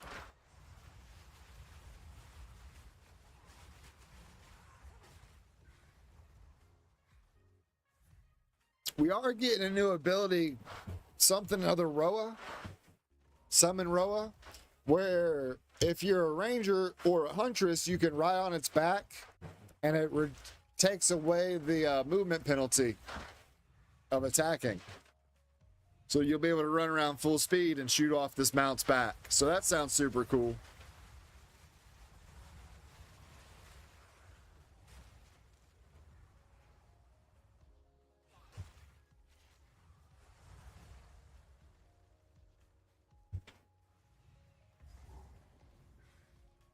Well,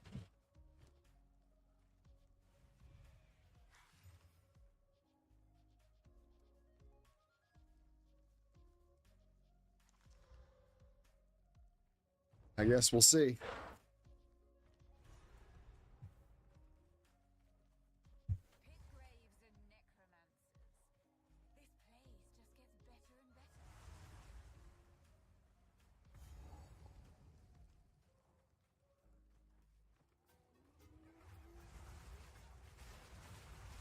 Oh gosh.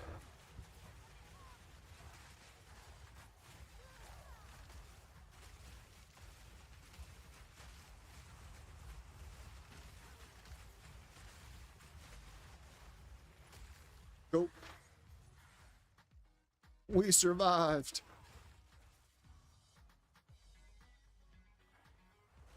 Hey, we might hit 55 before we go fight the bosses here now. That'd be dope.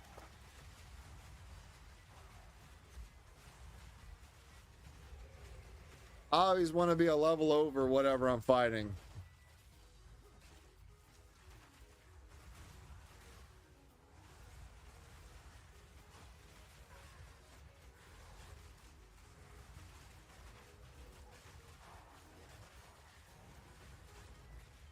Man, I feel like they've redone some of the updates for visuals. Like, I don't remember having all this extra fire stuff flying around.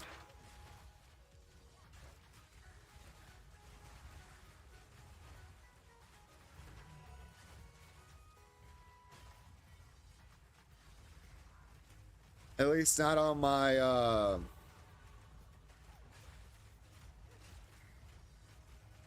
unearthed guys. They look dope.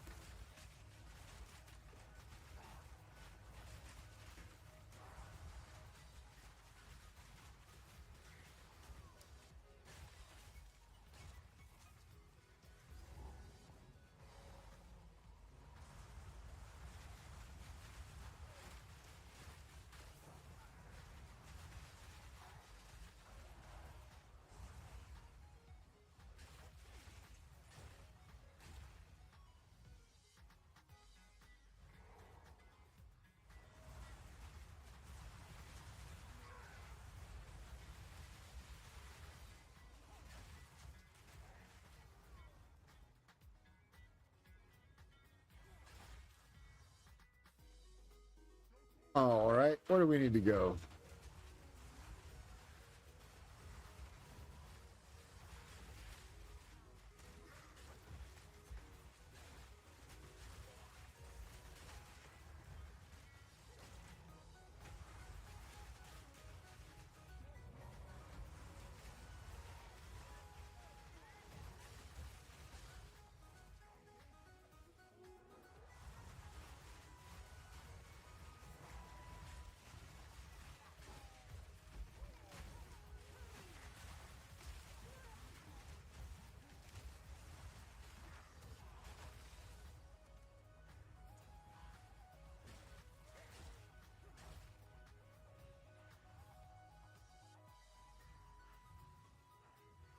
Over here, Ghost, anything? No. Let's see here. Not only are we looking for the bosses here. Ah, there we go. I was about to say we're looking for the relic too, but now we've got it, so we're solid. Now we can go fight the bosses.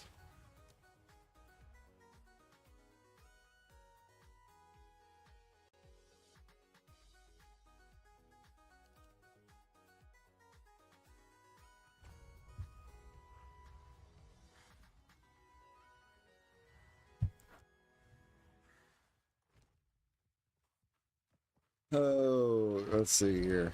Oh, just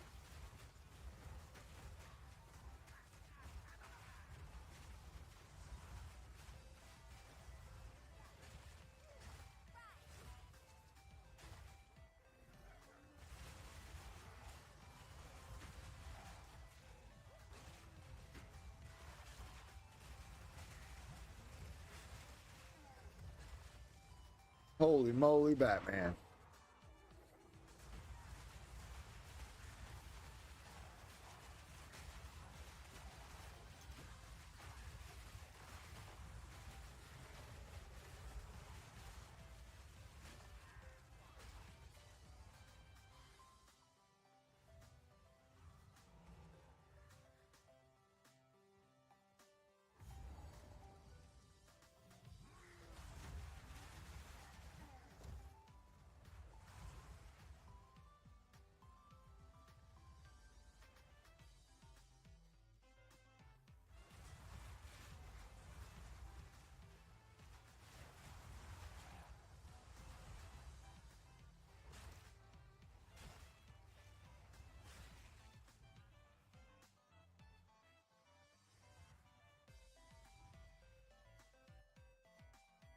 Oh, shit.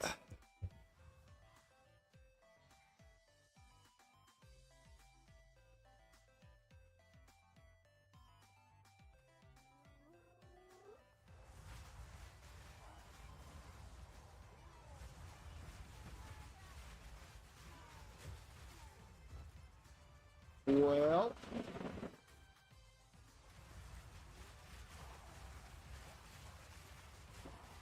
here comes the rain.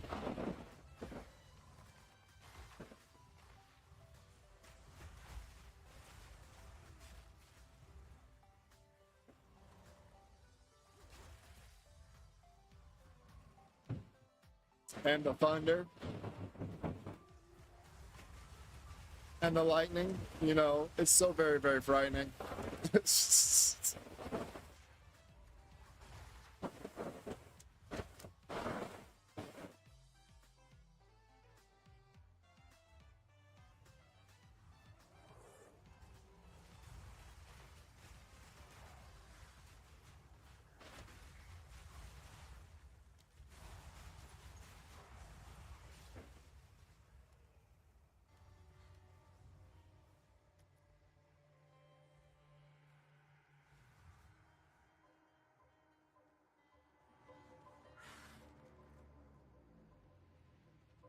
There we go. We'll use game sounds.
And now that we've got all these level 3 support gems, I need to see what I'm supposed to do with them. I don't remember.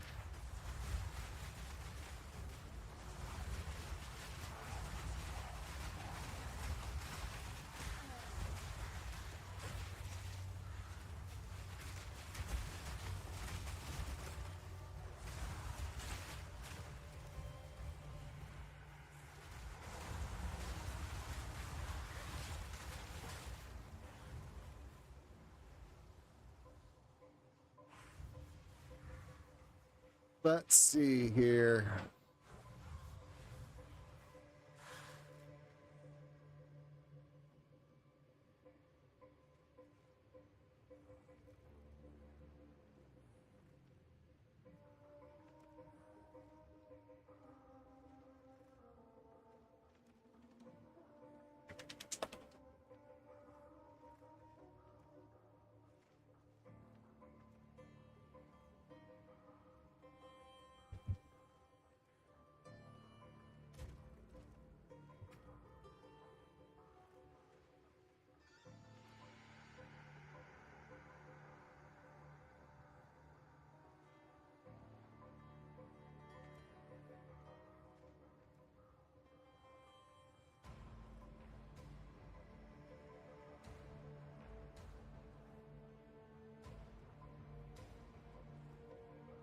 Wait, what?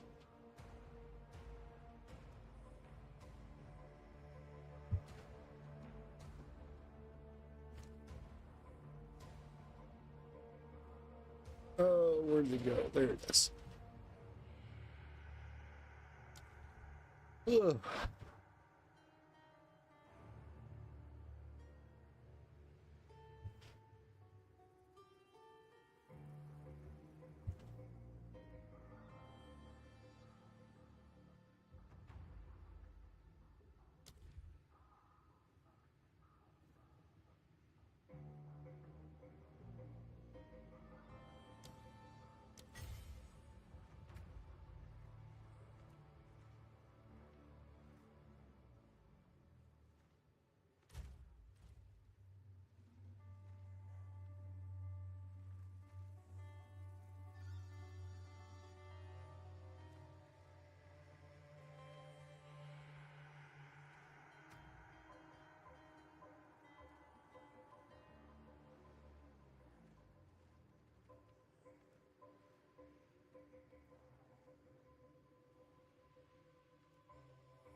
Let's see here. We need to grab fire exposure. I don't know if we have the stuff to do it. I don't think we do.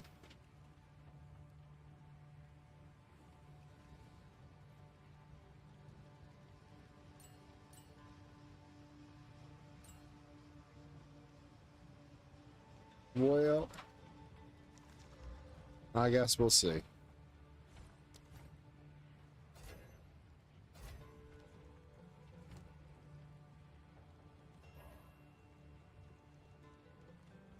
goes there? What?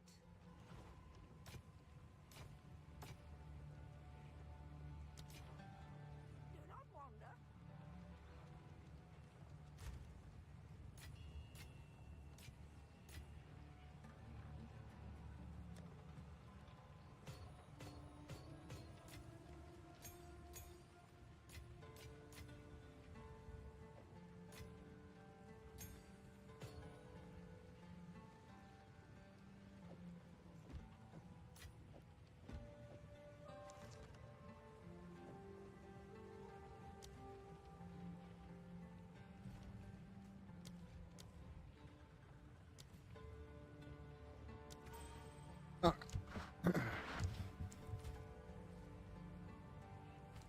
I think we'll be all right with what we've got set up here.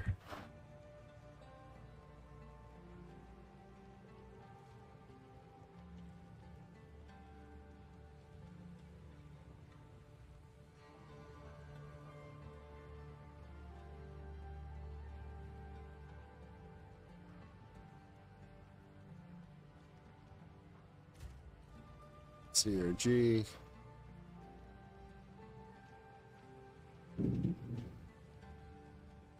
Yeah. All right.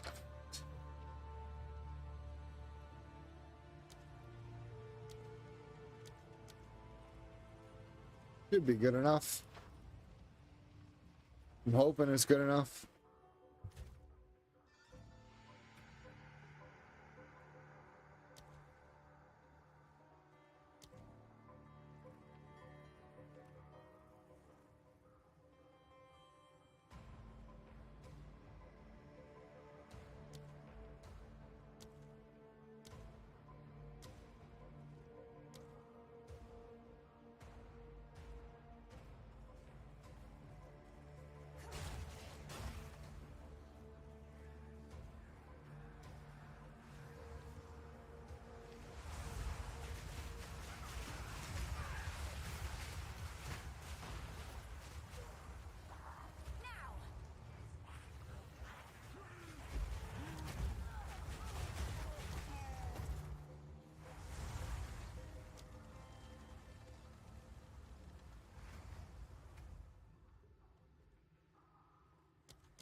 $370 now.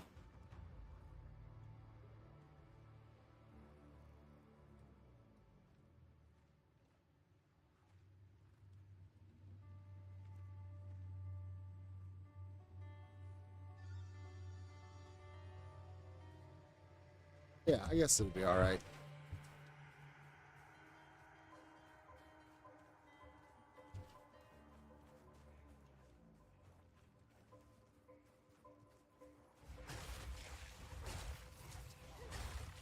I think I have a feeling that I messed up and used my level 3 sport gems on things that weren't level 3.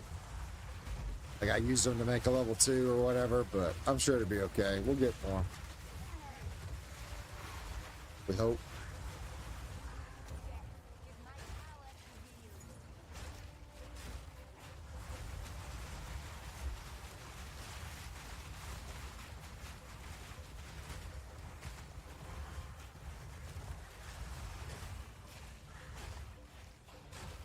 Alright, still looking for this boss.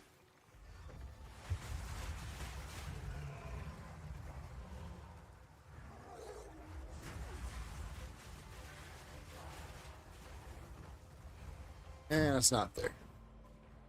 Oh, where could this little boss be?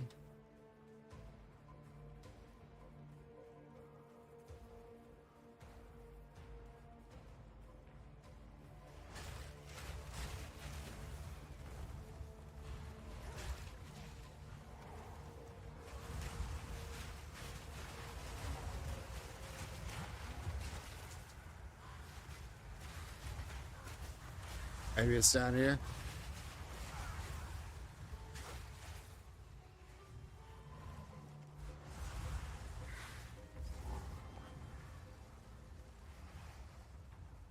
That would be my guess.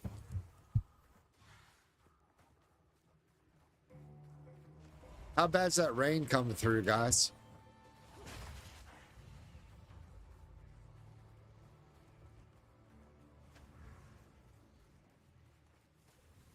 Oh yeah, it was down here. We just happened to miss it. Let's see. What a gorgeous rite. I'm ready. Can't really hear it through your phone? Alright, awesome.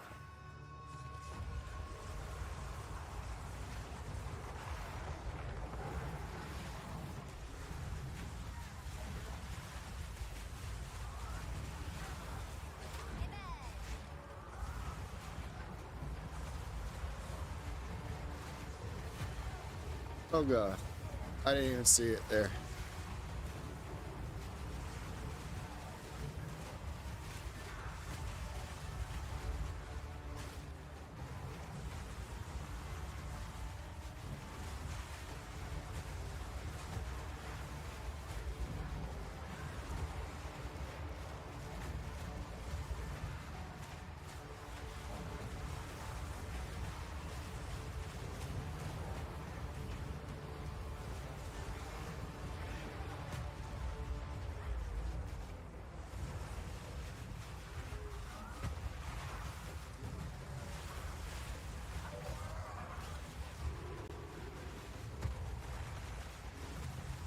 There we go, there we go. Now we're out of hot water. We should be golden now.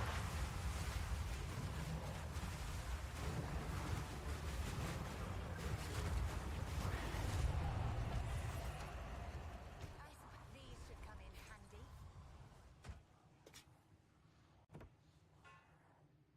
Oh.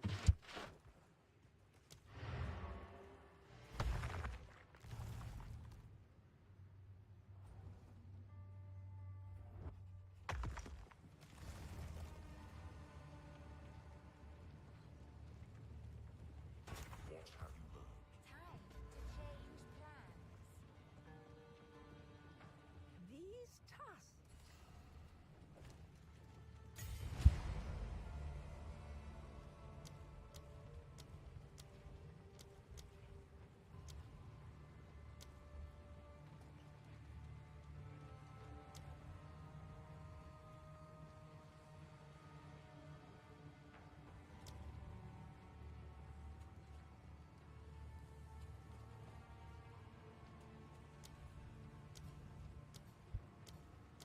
Feast on flesh. Excuse me. Alright, now we did that. So now we need to go to Keth.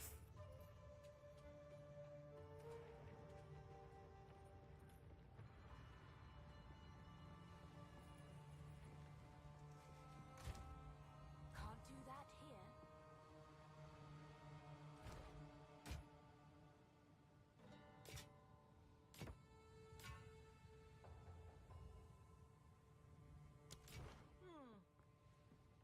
Speak up.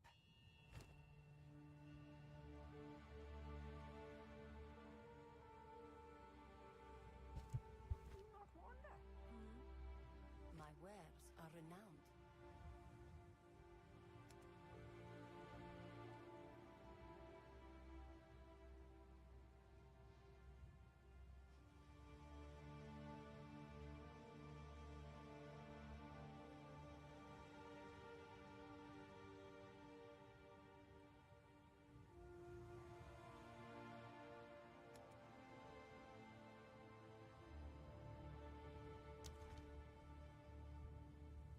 Goodbye. And away we go. The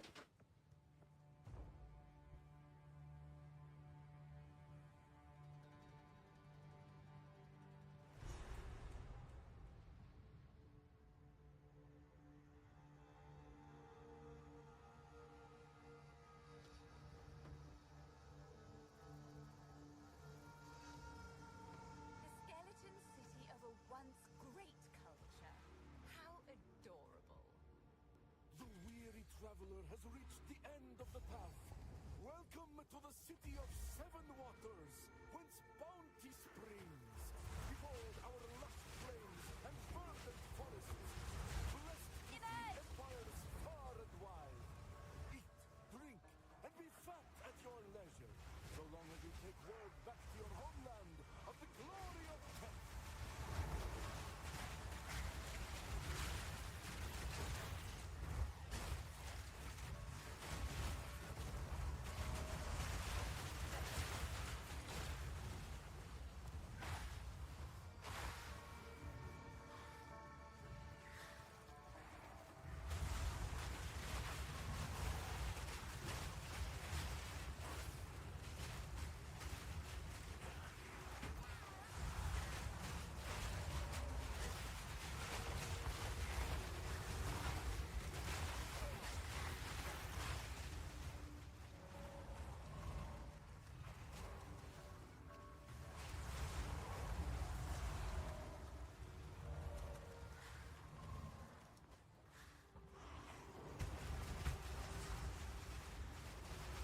I don't know why I come back down this way.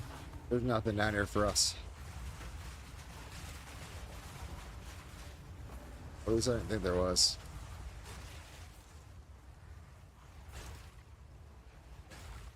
Maybe there was a rare down here? No, we got too far away from it now.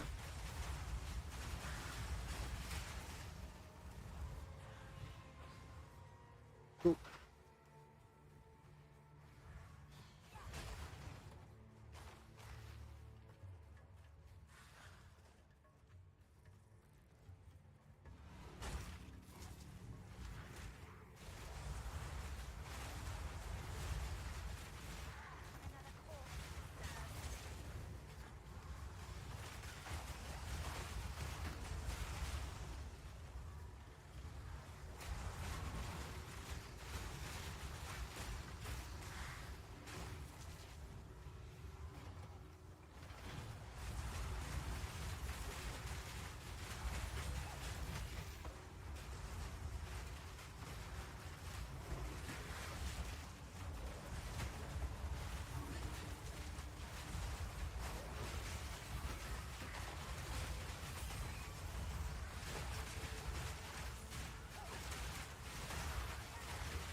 Hey, we're just trudging right along here.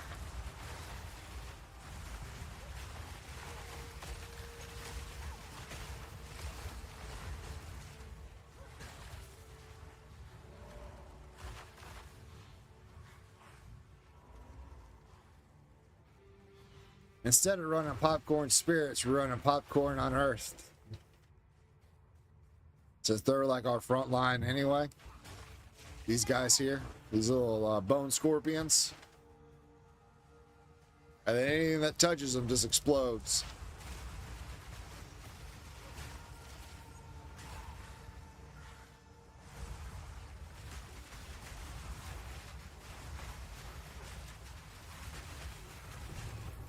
Oh, there's the relic that we need for the Valley of Giants. So we're good there.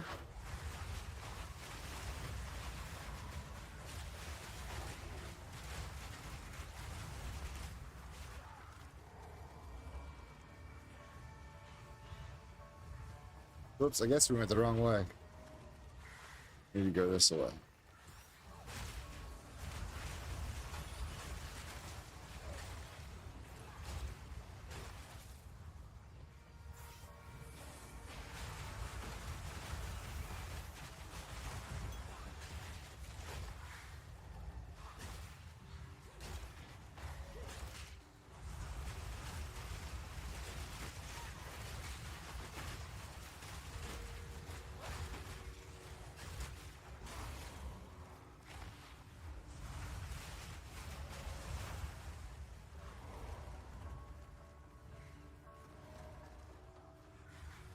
Oh, there's some stairs. What's down here? Anything good?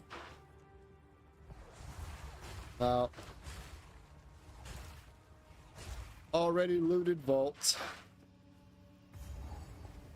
We're getting the Egyptian experience here. We found something new. Oh, no, never mind. Someone's been through it here already. Well, let's fight this snake bitch, and then we'll get our,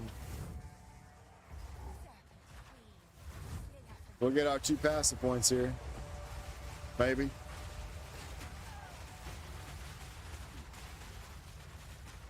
That's right, boys. Keep pumping. You can do it. Oh, no. She's in the ground. She's out of the ground. She's in the ground. She's out of the ground. She's dead. Eat it.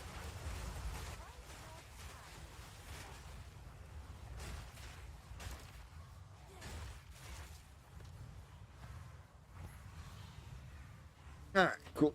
She couldn't make up her mind, and it cost her dearly.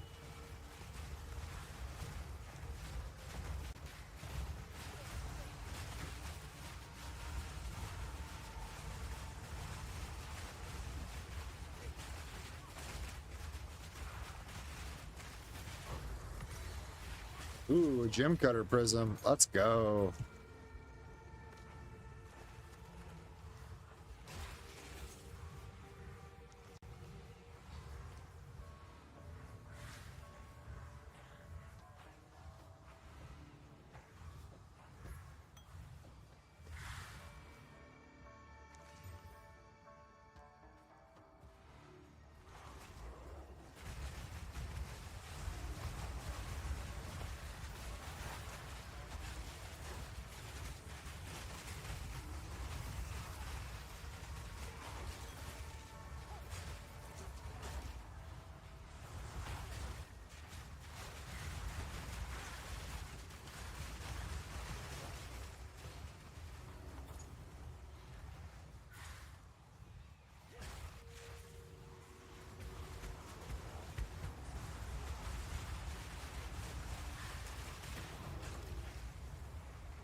All right, let's go up here. What do we have in here?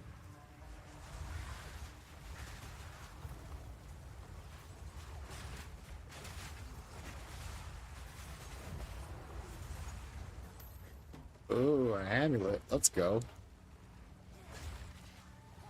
That it though? All right.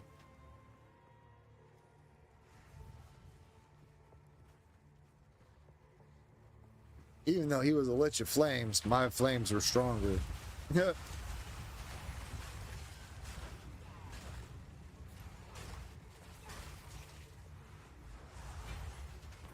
Alright, we need to go up.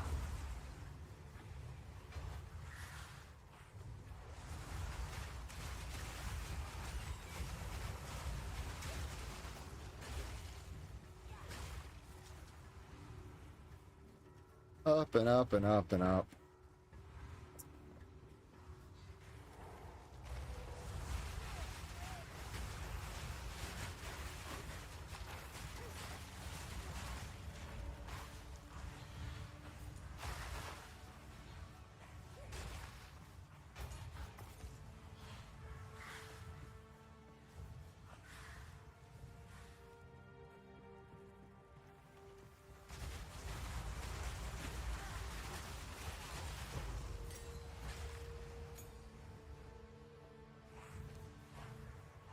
So here, we should have everything that we want. Level 13. Oh, paint offering.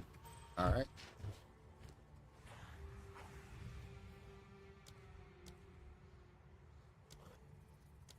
All right, now everything should be 13.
Oh, that should help us out now.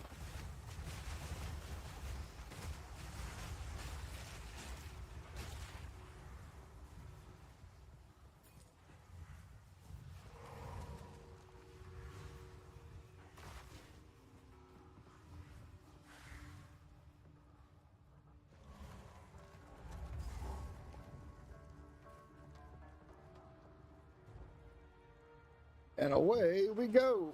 Up and up and up and up. Oh, man. The once verdant city is still mostly intact, but overwhelmed with sand. Pity.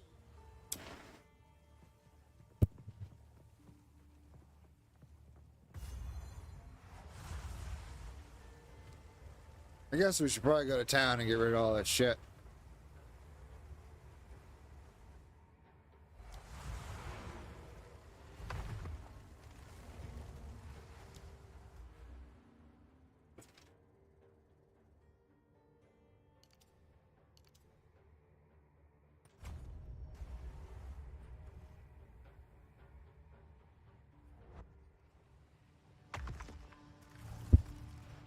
It's not time to kill them. Careful, story.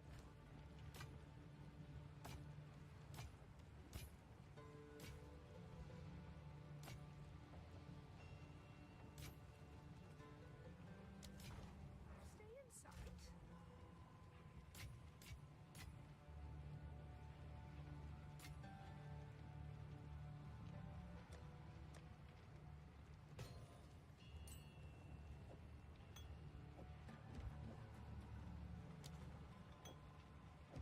Young one.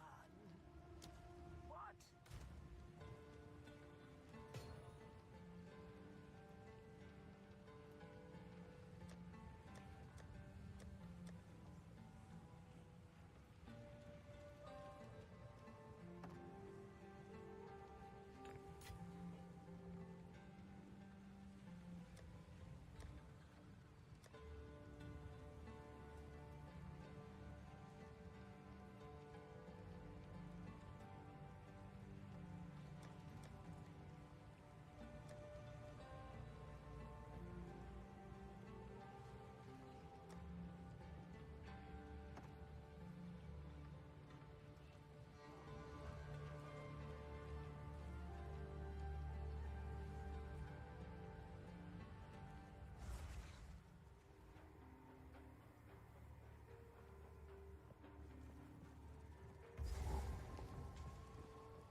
Let's go. Level 56.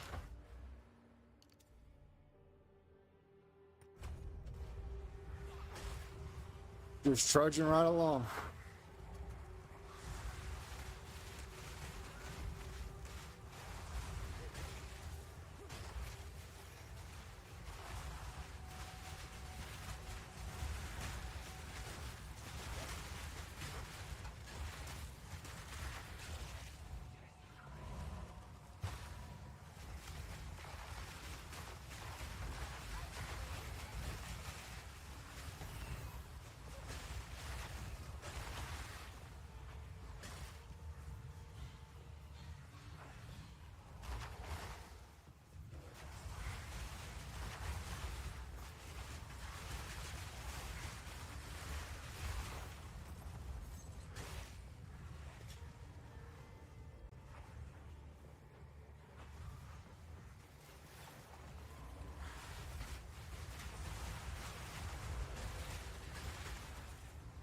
Yeah, Duke, I hear you, man.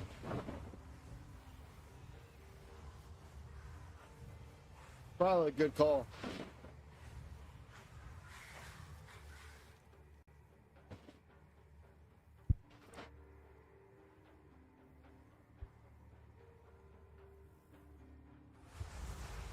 Thank you, sir.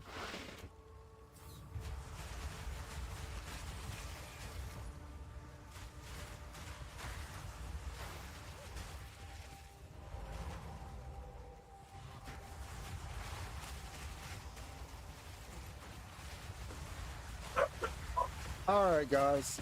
It's just the mama. Chill out. Oh, I didn't know you had stuff to bring down. I would have come help you.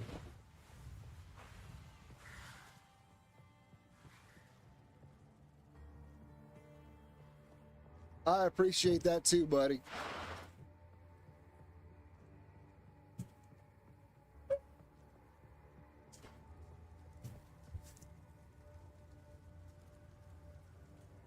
This Wampus just got home.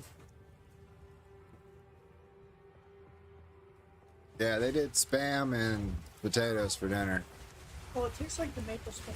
Yeah. Oh, I know I was okay with that, but I figured, well, if anything, you can still have your tacos and all. We have 8 tacos, so you can have 4 of them. No, please. Like, I already regret the decision of 12 tacos. Yeah. Oh, shit. Okay. All right, Duke. I appreciate you, buddy. You have a good night. Cox says hi. She says hi.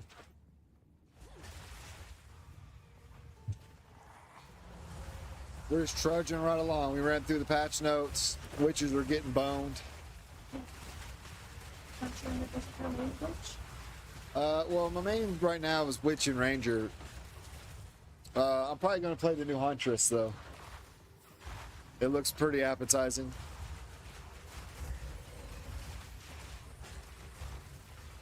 I'm pretty upset they're getting rid of Grim Feast, though.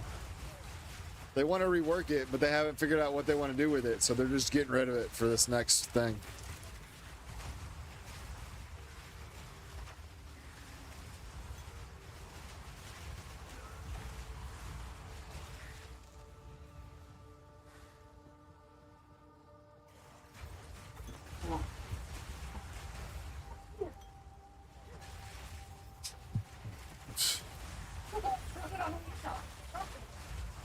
Oh, they're just happy to see you home, babe. I think I missed it. I think we need to go back. Oh, hang on. Is there something here? There it is.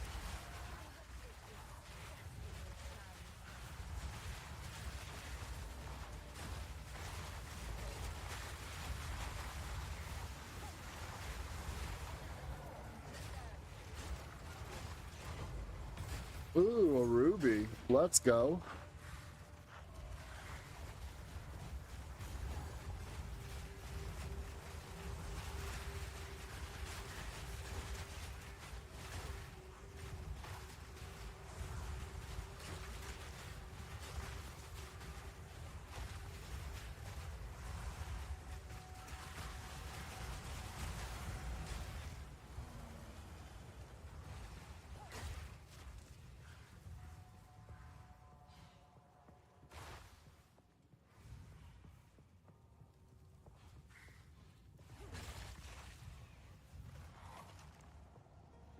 Alrighty. Almost got us killed there. Trying to look at what we got on our backs. That was almost bad. Oh, those are neat. That is garbage. And that's garbage. These are really garbage too, but it's whatever. Increased armor and warcraft speed. Ooh. Very nice. I only moved it to dust today. Ooh. Who's that? My character. Oh. How'd your character almost die, babe? Fucking fire giants. Fire giants. I told you to take burn cream. He squashed his gig with a boulder. I was tickled to fucking death that it finally happened. Are you able to revive your frog? Yes. Okay. It lasts an hour, and I can miss it. And it takes my wild shapes. Right.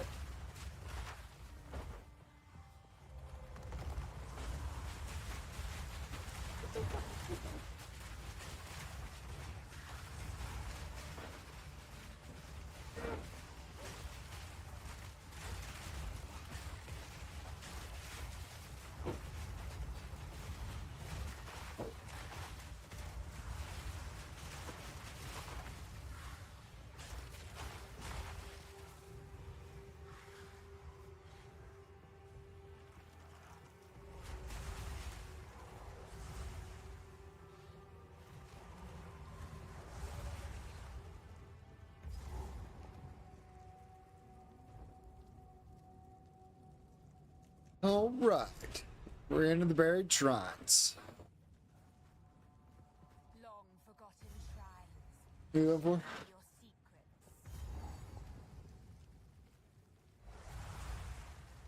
secrets. Yes.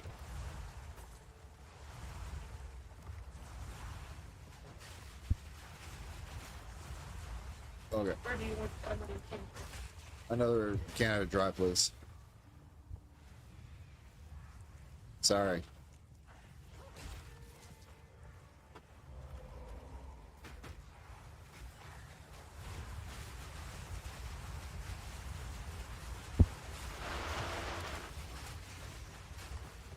Those are like, oh, it's a nice change, but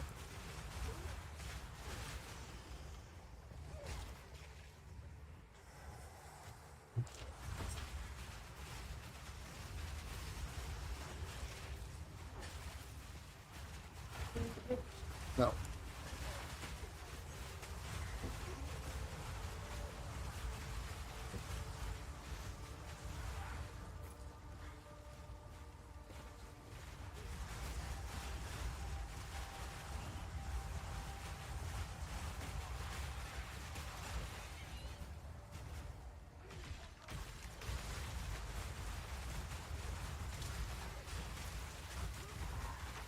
Oh God, run. Stupid purple explosion. That almost ended us.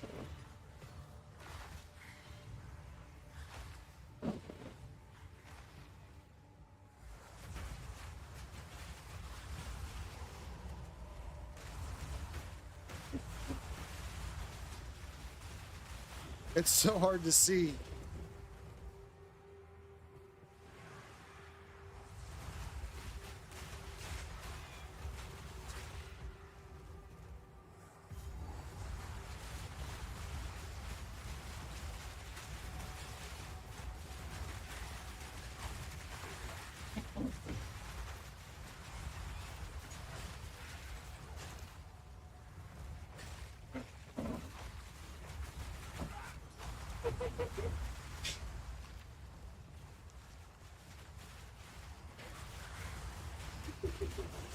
Goofs.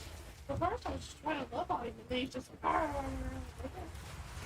I was just trying to talk to him.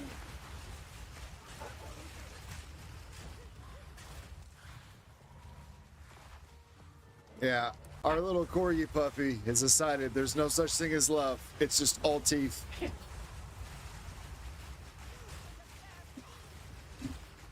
He's like, let me love you with nibbles. Rah, rah, rah, rah, rah.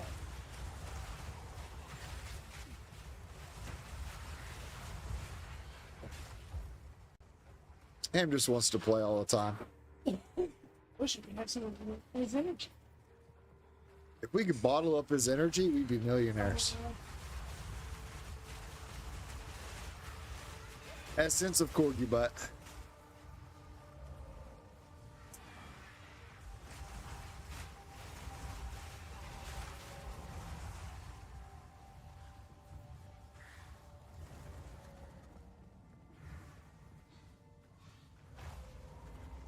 I feel like I'm missing something here.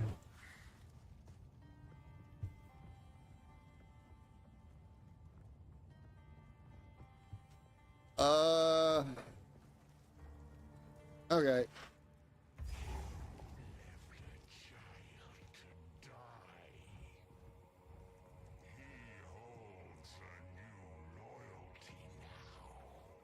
was more Oh, yeah.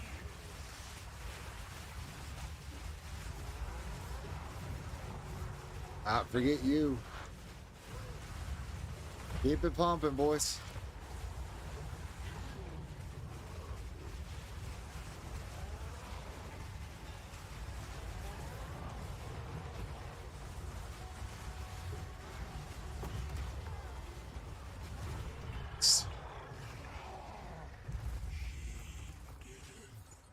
Ooh, an Omen Scepter. Let's go.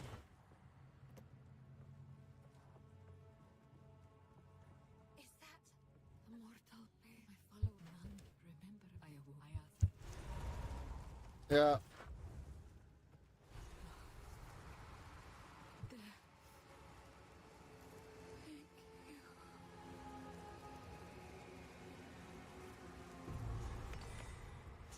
Nope. What I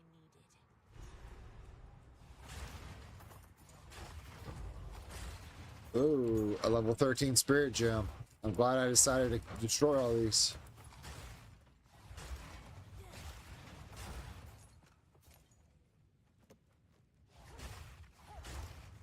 Alrighty.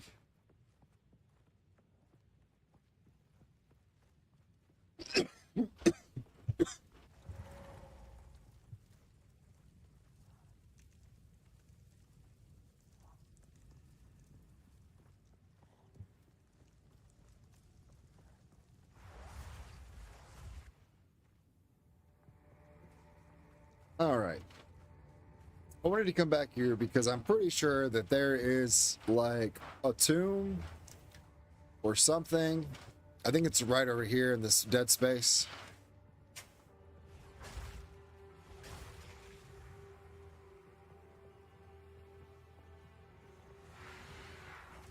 And in said tomb, there's just a bunch of guys around it.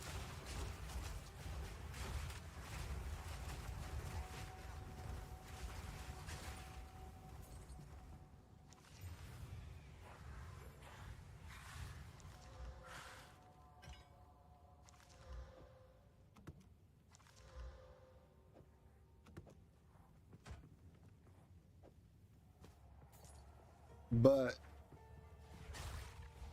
it's like not a mini boss, but kind of.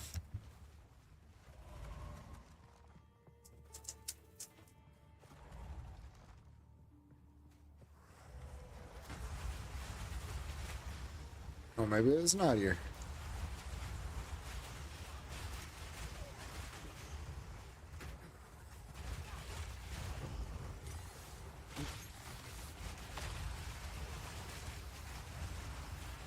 It's alright. Still worth coming back for to get that level 3 gem.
Well, interesting. Winter deepens, bringing a biting chill. I long for it to snow, for the wonder I felt as Oh, embrace my eyes once more. But the last winter that brought such beauty.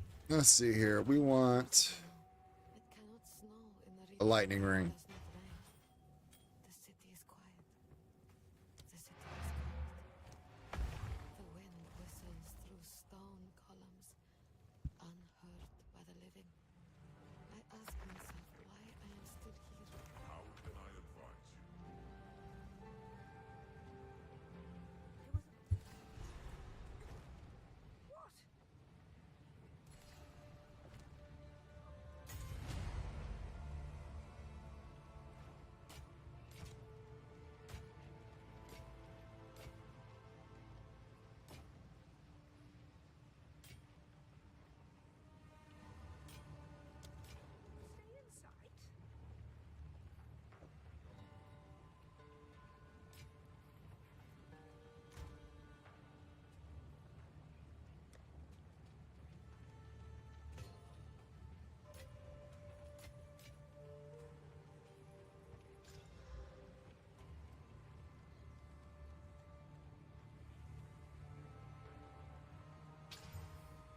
balls.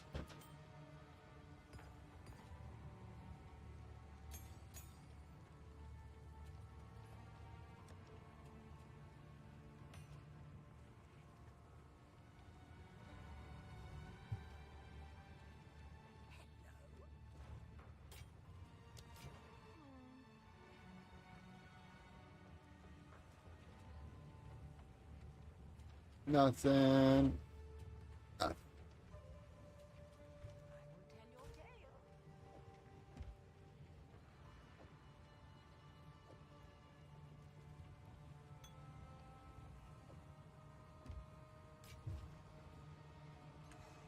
All right. Now where do we need to go? Find a use for the relics. Valley of Titans.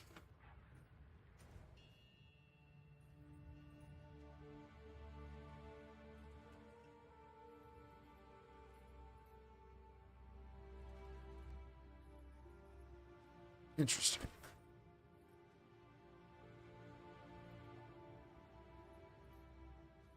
Valley of Titans. If we're not careful, this is where we'll end up dying at.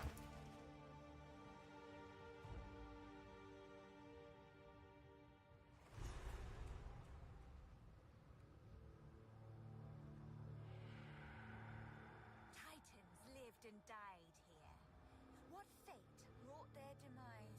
You do hardcore or is Yeah, I'm on my hardcore. Yeah.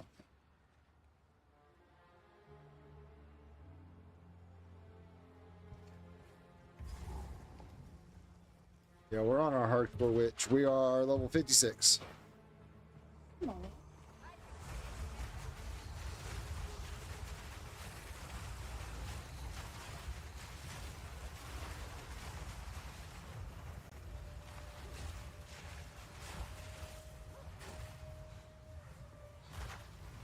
And so my goal is to finish the campaign by Friday.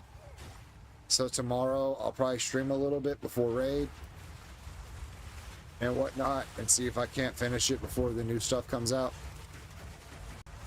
I mean, that's the goal. We either finish the campaign or we die trying.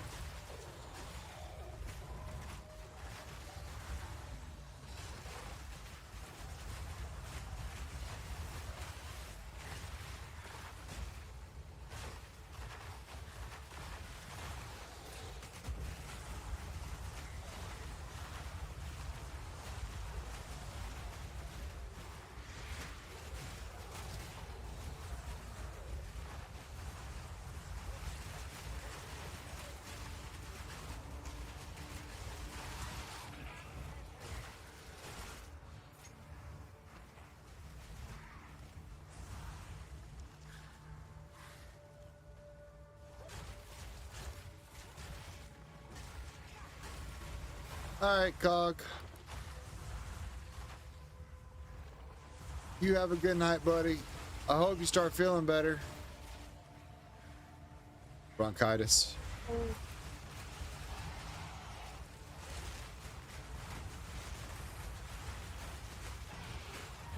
And I'll see you tomorrow, buddy.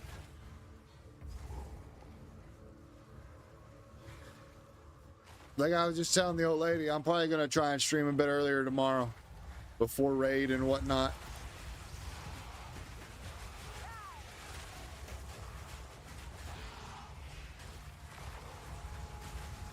Because we're probably about to call it since she's home. That way we can hang out. We haven't really had our date night this week. I had a bad day on Tuesday, and so I was up until like 3 or 4 o'clock, and then I didn't wake up until like 2 o'clock in the morning.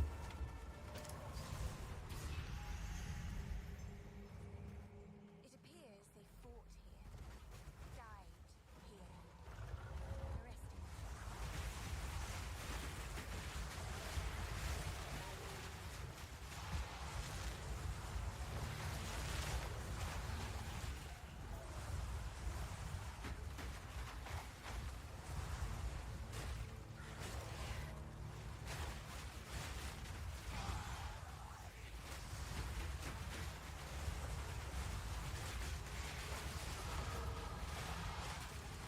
Oh, there's 57.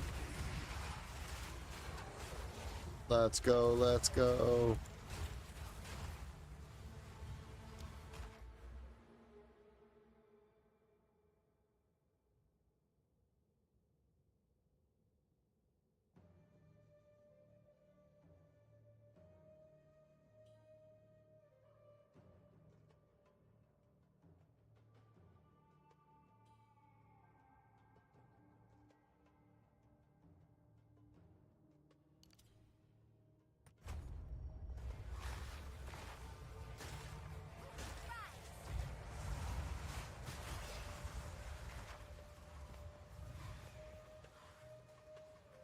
Sweet.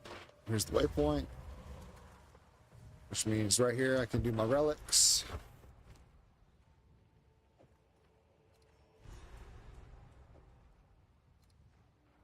And then we want recovery from flasks.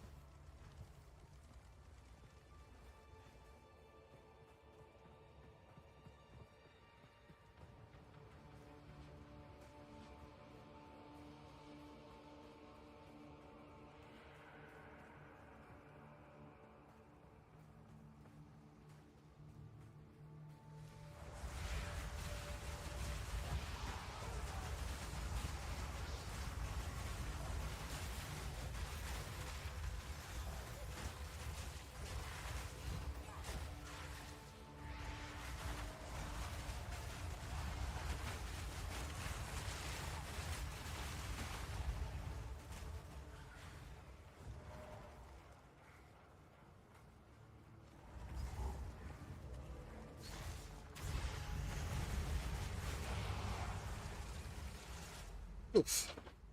The guy had us stuck up there. What an asshole.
Let's see here.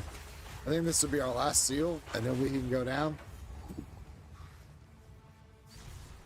There, okay. Actually, you should just teleport over there. Look at us.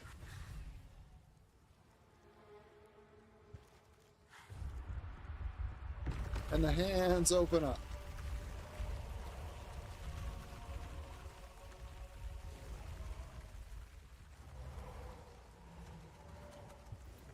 Woo, woo, to the Titan Grotto.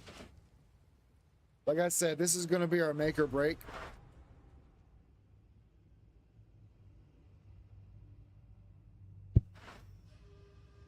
The last time we did this fight, he stopped taking damage when he moved to the left.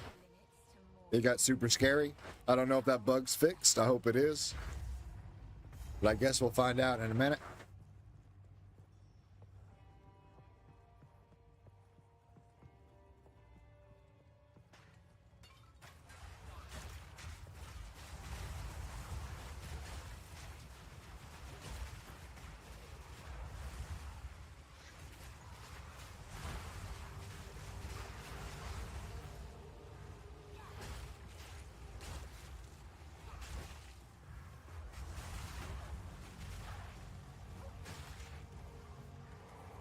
Woo, woo, woo.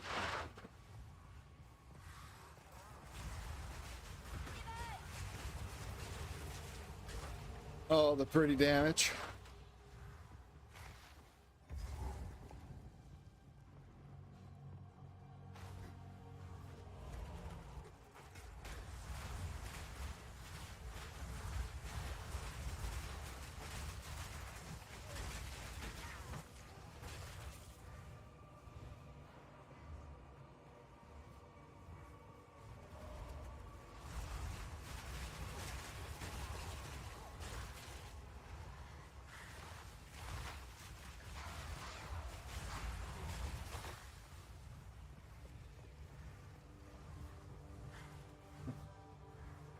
We were locked in. Whoa, don't get stomped on.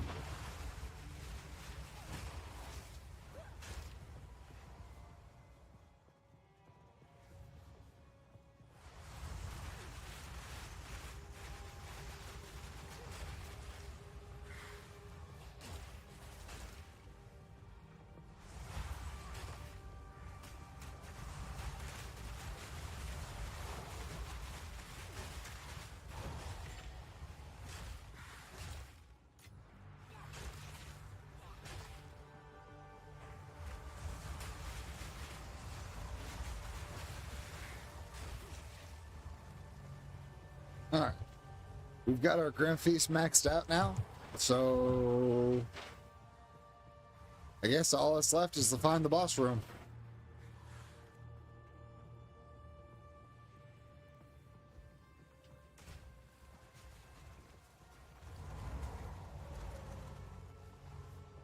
Here we go, down the stairs. Checkpoint. Big altar. All right, son, let's go. One still lives. Try to hug the left wall arm.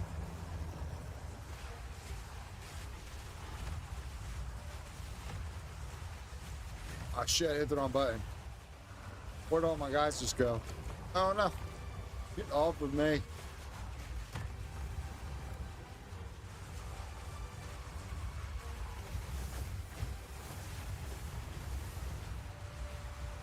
Okay, at least it's taking damage now. Still. So we're good there.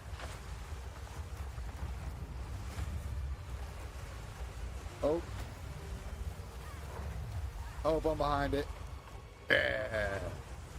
Eat a bag of dicks. Oh, no laser beams for you.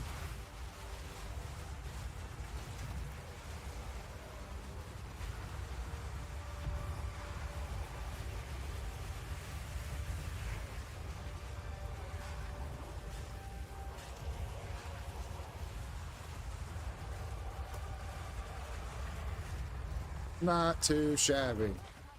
Farewell. I think we lucked out there. It's warm. And now mine. Not that I'm upset about it. But that went way easier than I thought it was going to.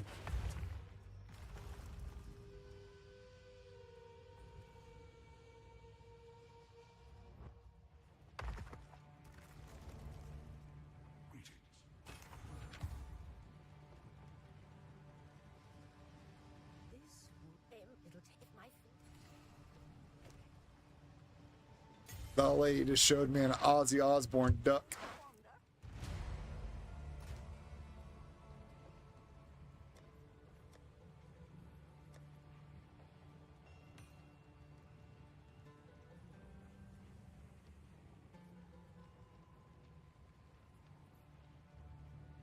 Wait, don't we have another ruby somewhere?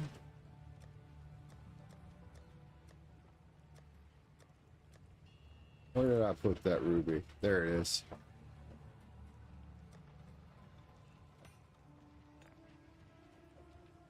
Alright. 50 spirit, that's pretty good. Too bad I'll never have the dex for that. Young one.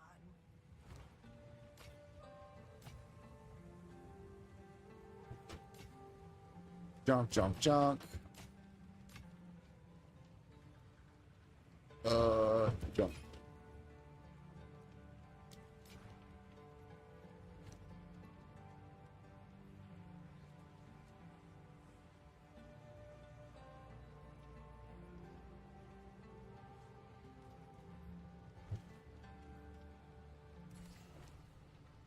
So, now I have to blow this thing.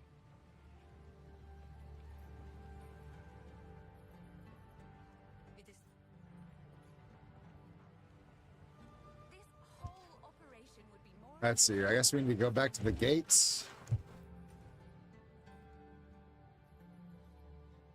Valley of the Titans. Where are these gates at?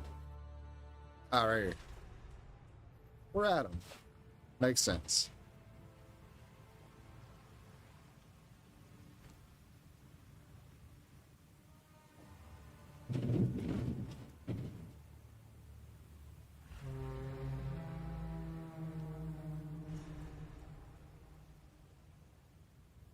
Nowhere left to hide now, sweet undead king.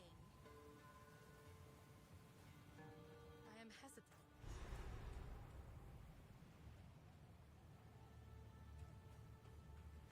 Welcome.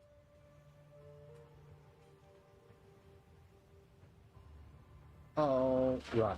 Use the map to go to the shard.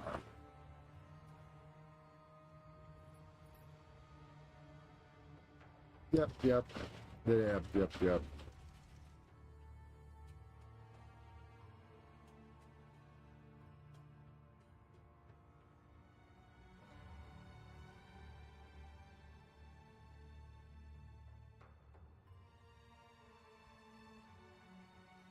Hey, Silk, are you still around?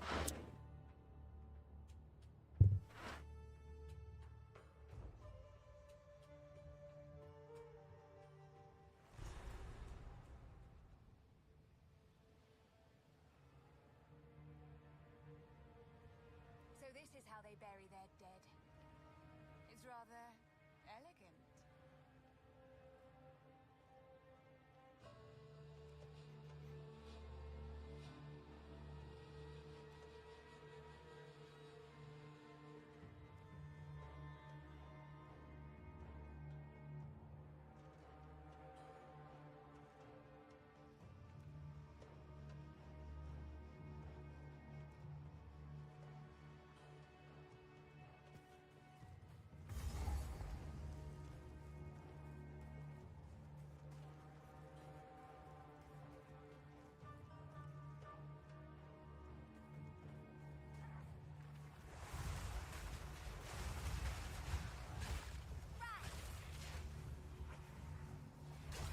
Wait a second.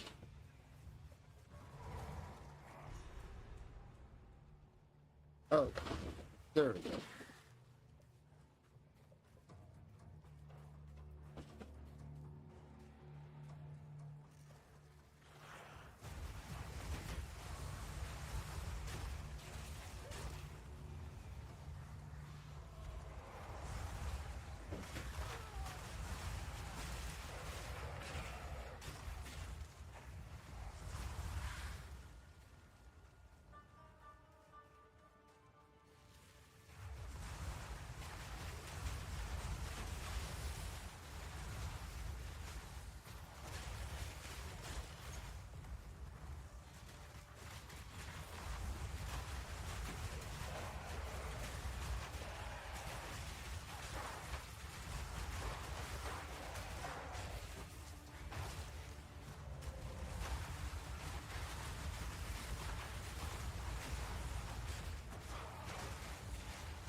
Oh, Thunder Chicken, back up. Thunder Chicken's scary.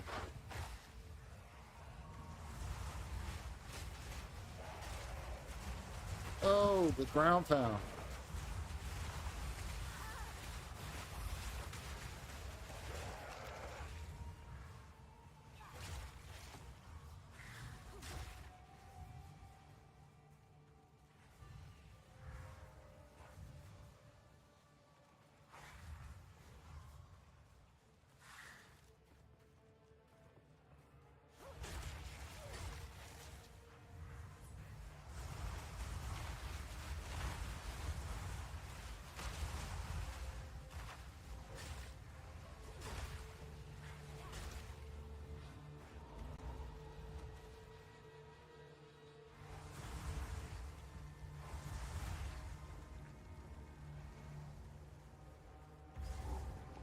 Alright, I guess it wasn't that body.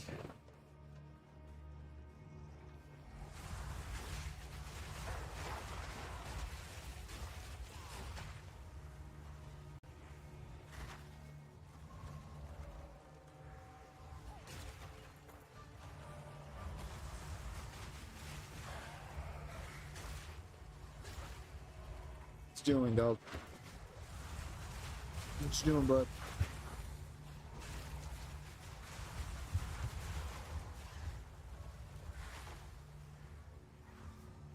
Okay, I'll help you. Give me just a second.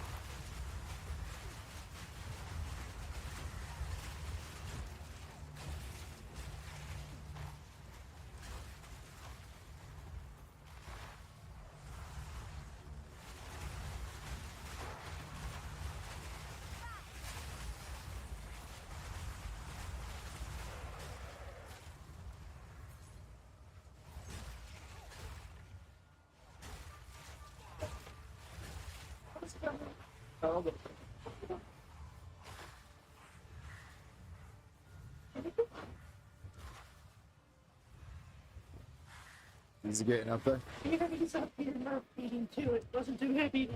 It's because Murph's a brute. He just got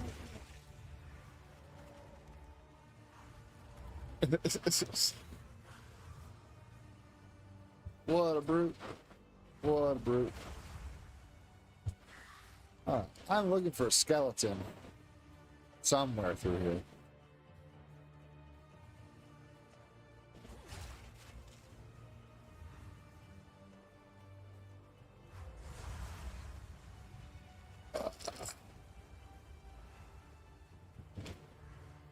Maybe I overlooked it.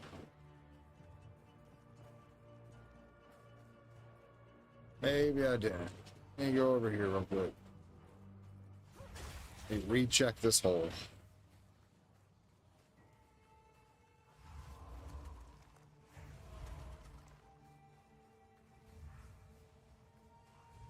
Okay.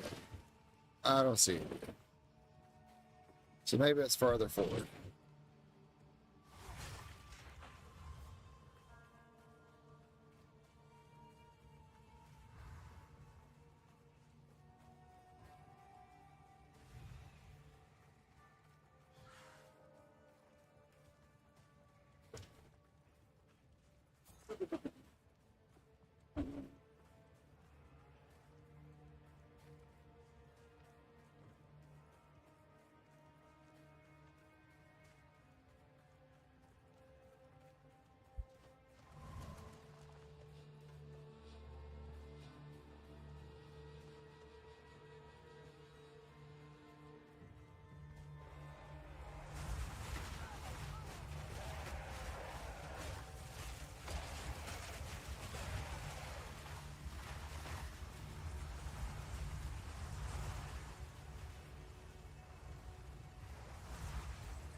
Oh, here we go. Or not.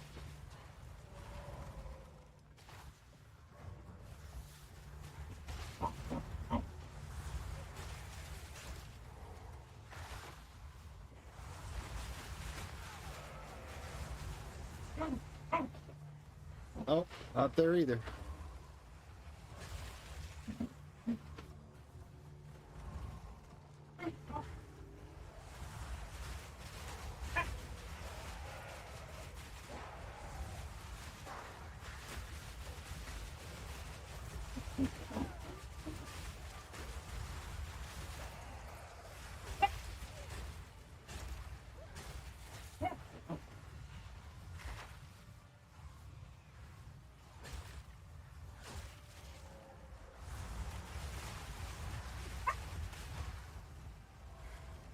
Huh. Where, oh, where could this rider be? Sorry, though.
And I'm not trying to full map clear here, but it looks like I'm gonna have to.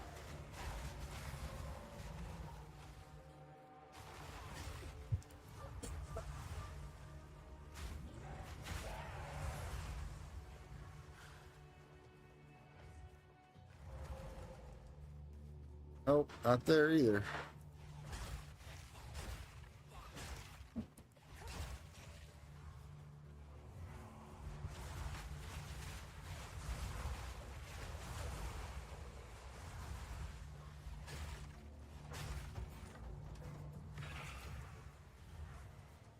Oh wait, here it is. Finally.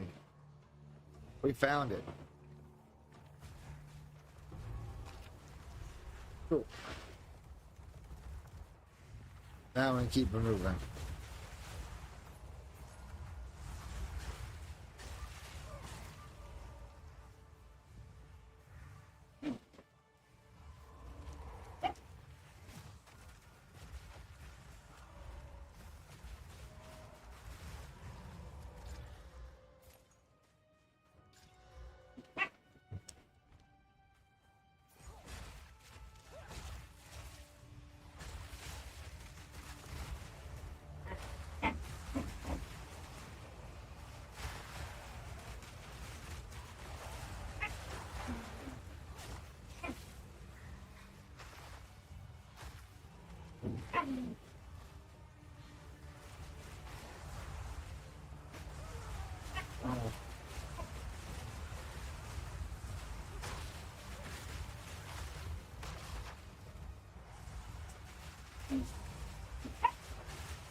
I want to go back down here and check out this area here, but I'm looking for the next checkpoint before we go down there.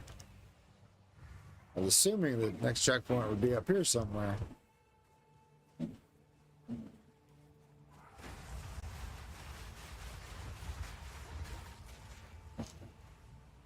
Maybe I'm wrong.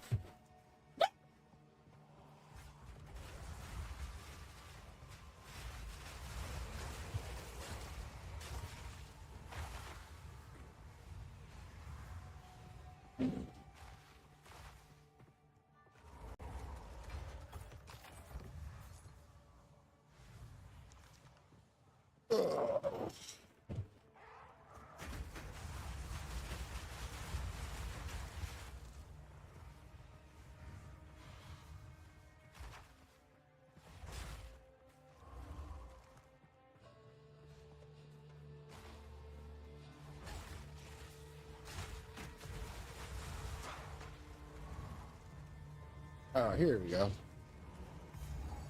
Checkpoint, stairs, awesome. Checkpoint.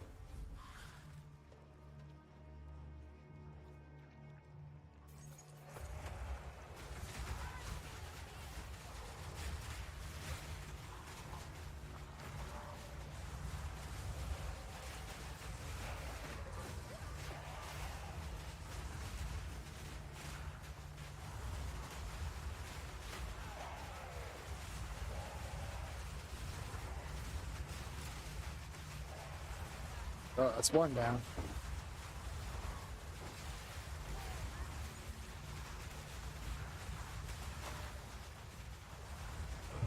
And two down.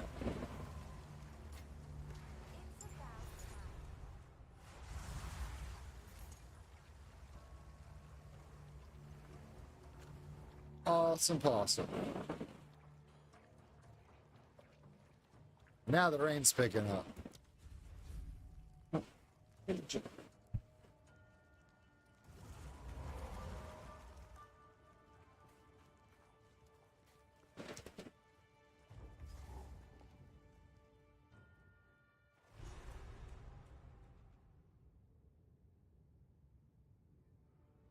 Faradin. They are still here.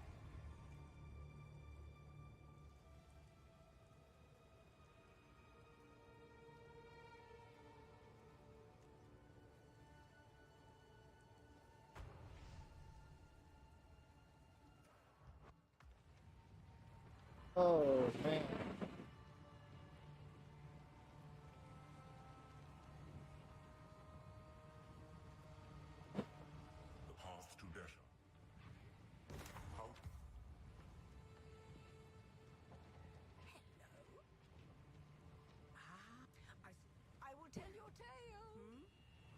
found a letter for your sake. When I have blessings.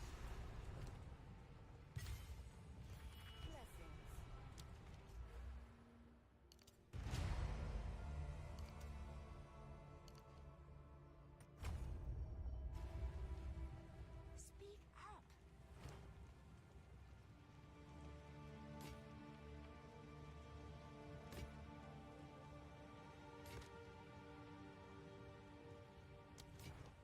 I will tell your tale.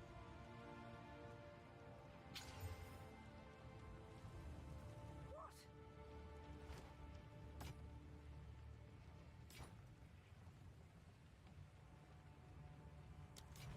Stay inside.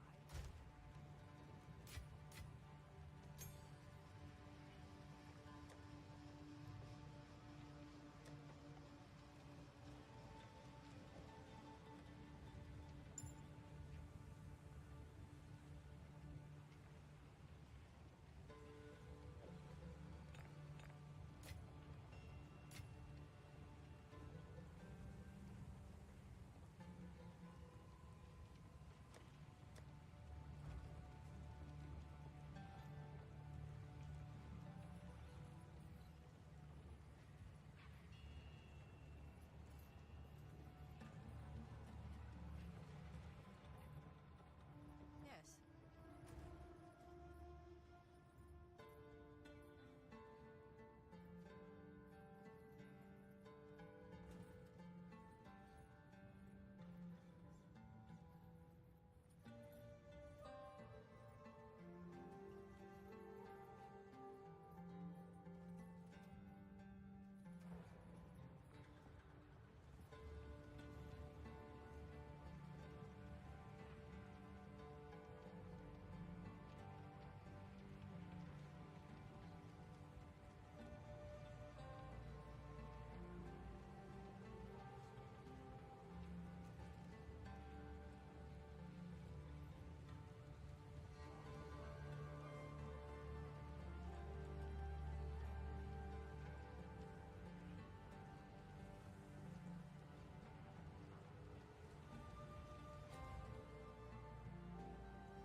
It's so loud I can hardly hear myself think.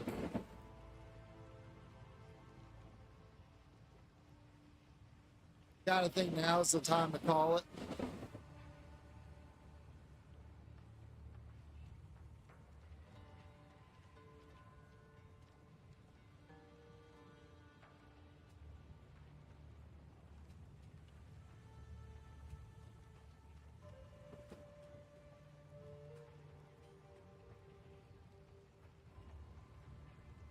Ah!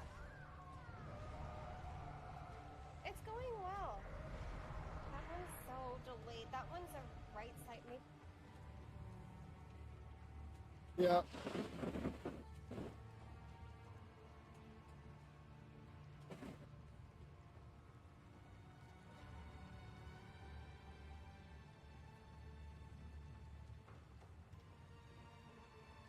All right, guys. I'm going to try to be back tomorrow, and we'll finish out what we need to finish out. We're pretty close to getting into Act 3.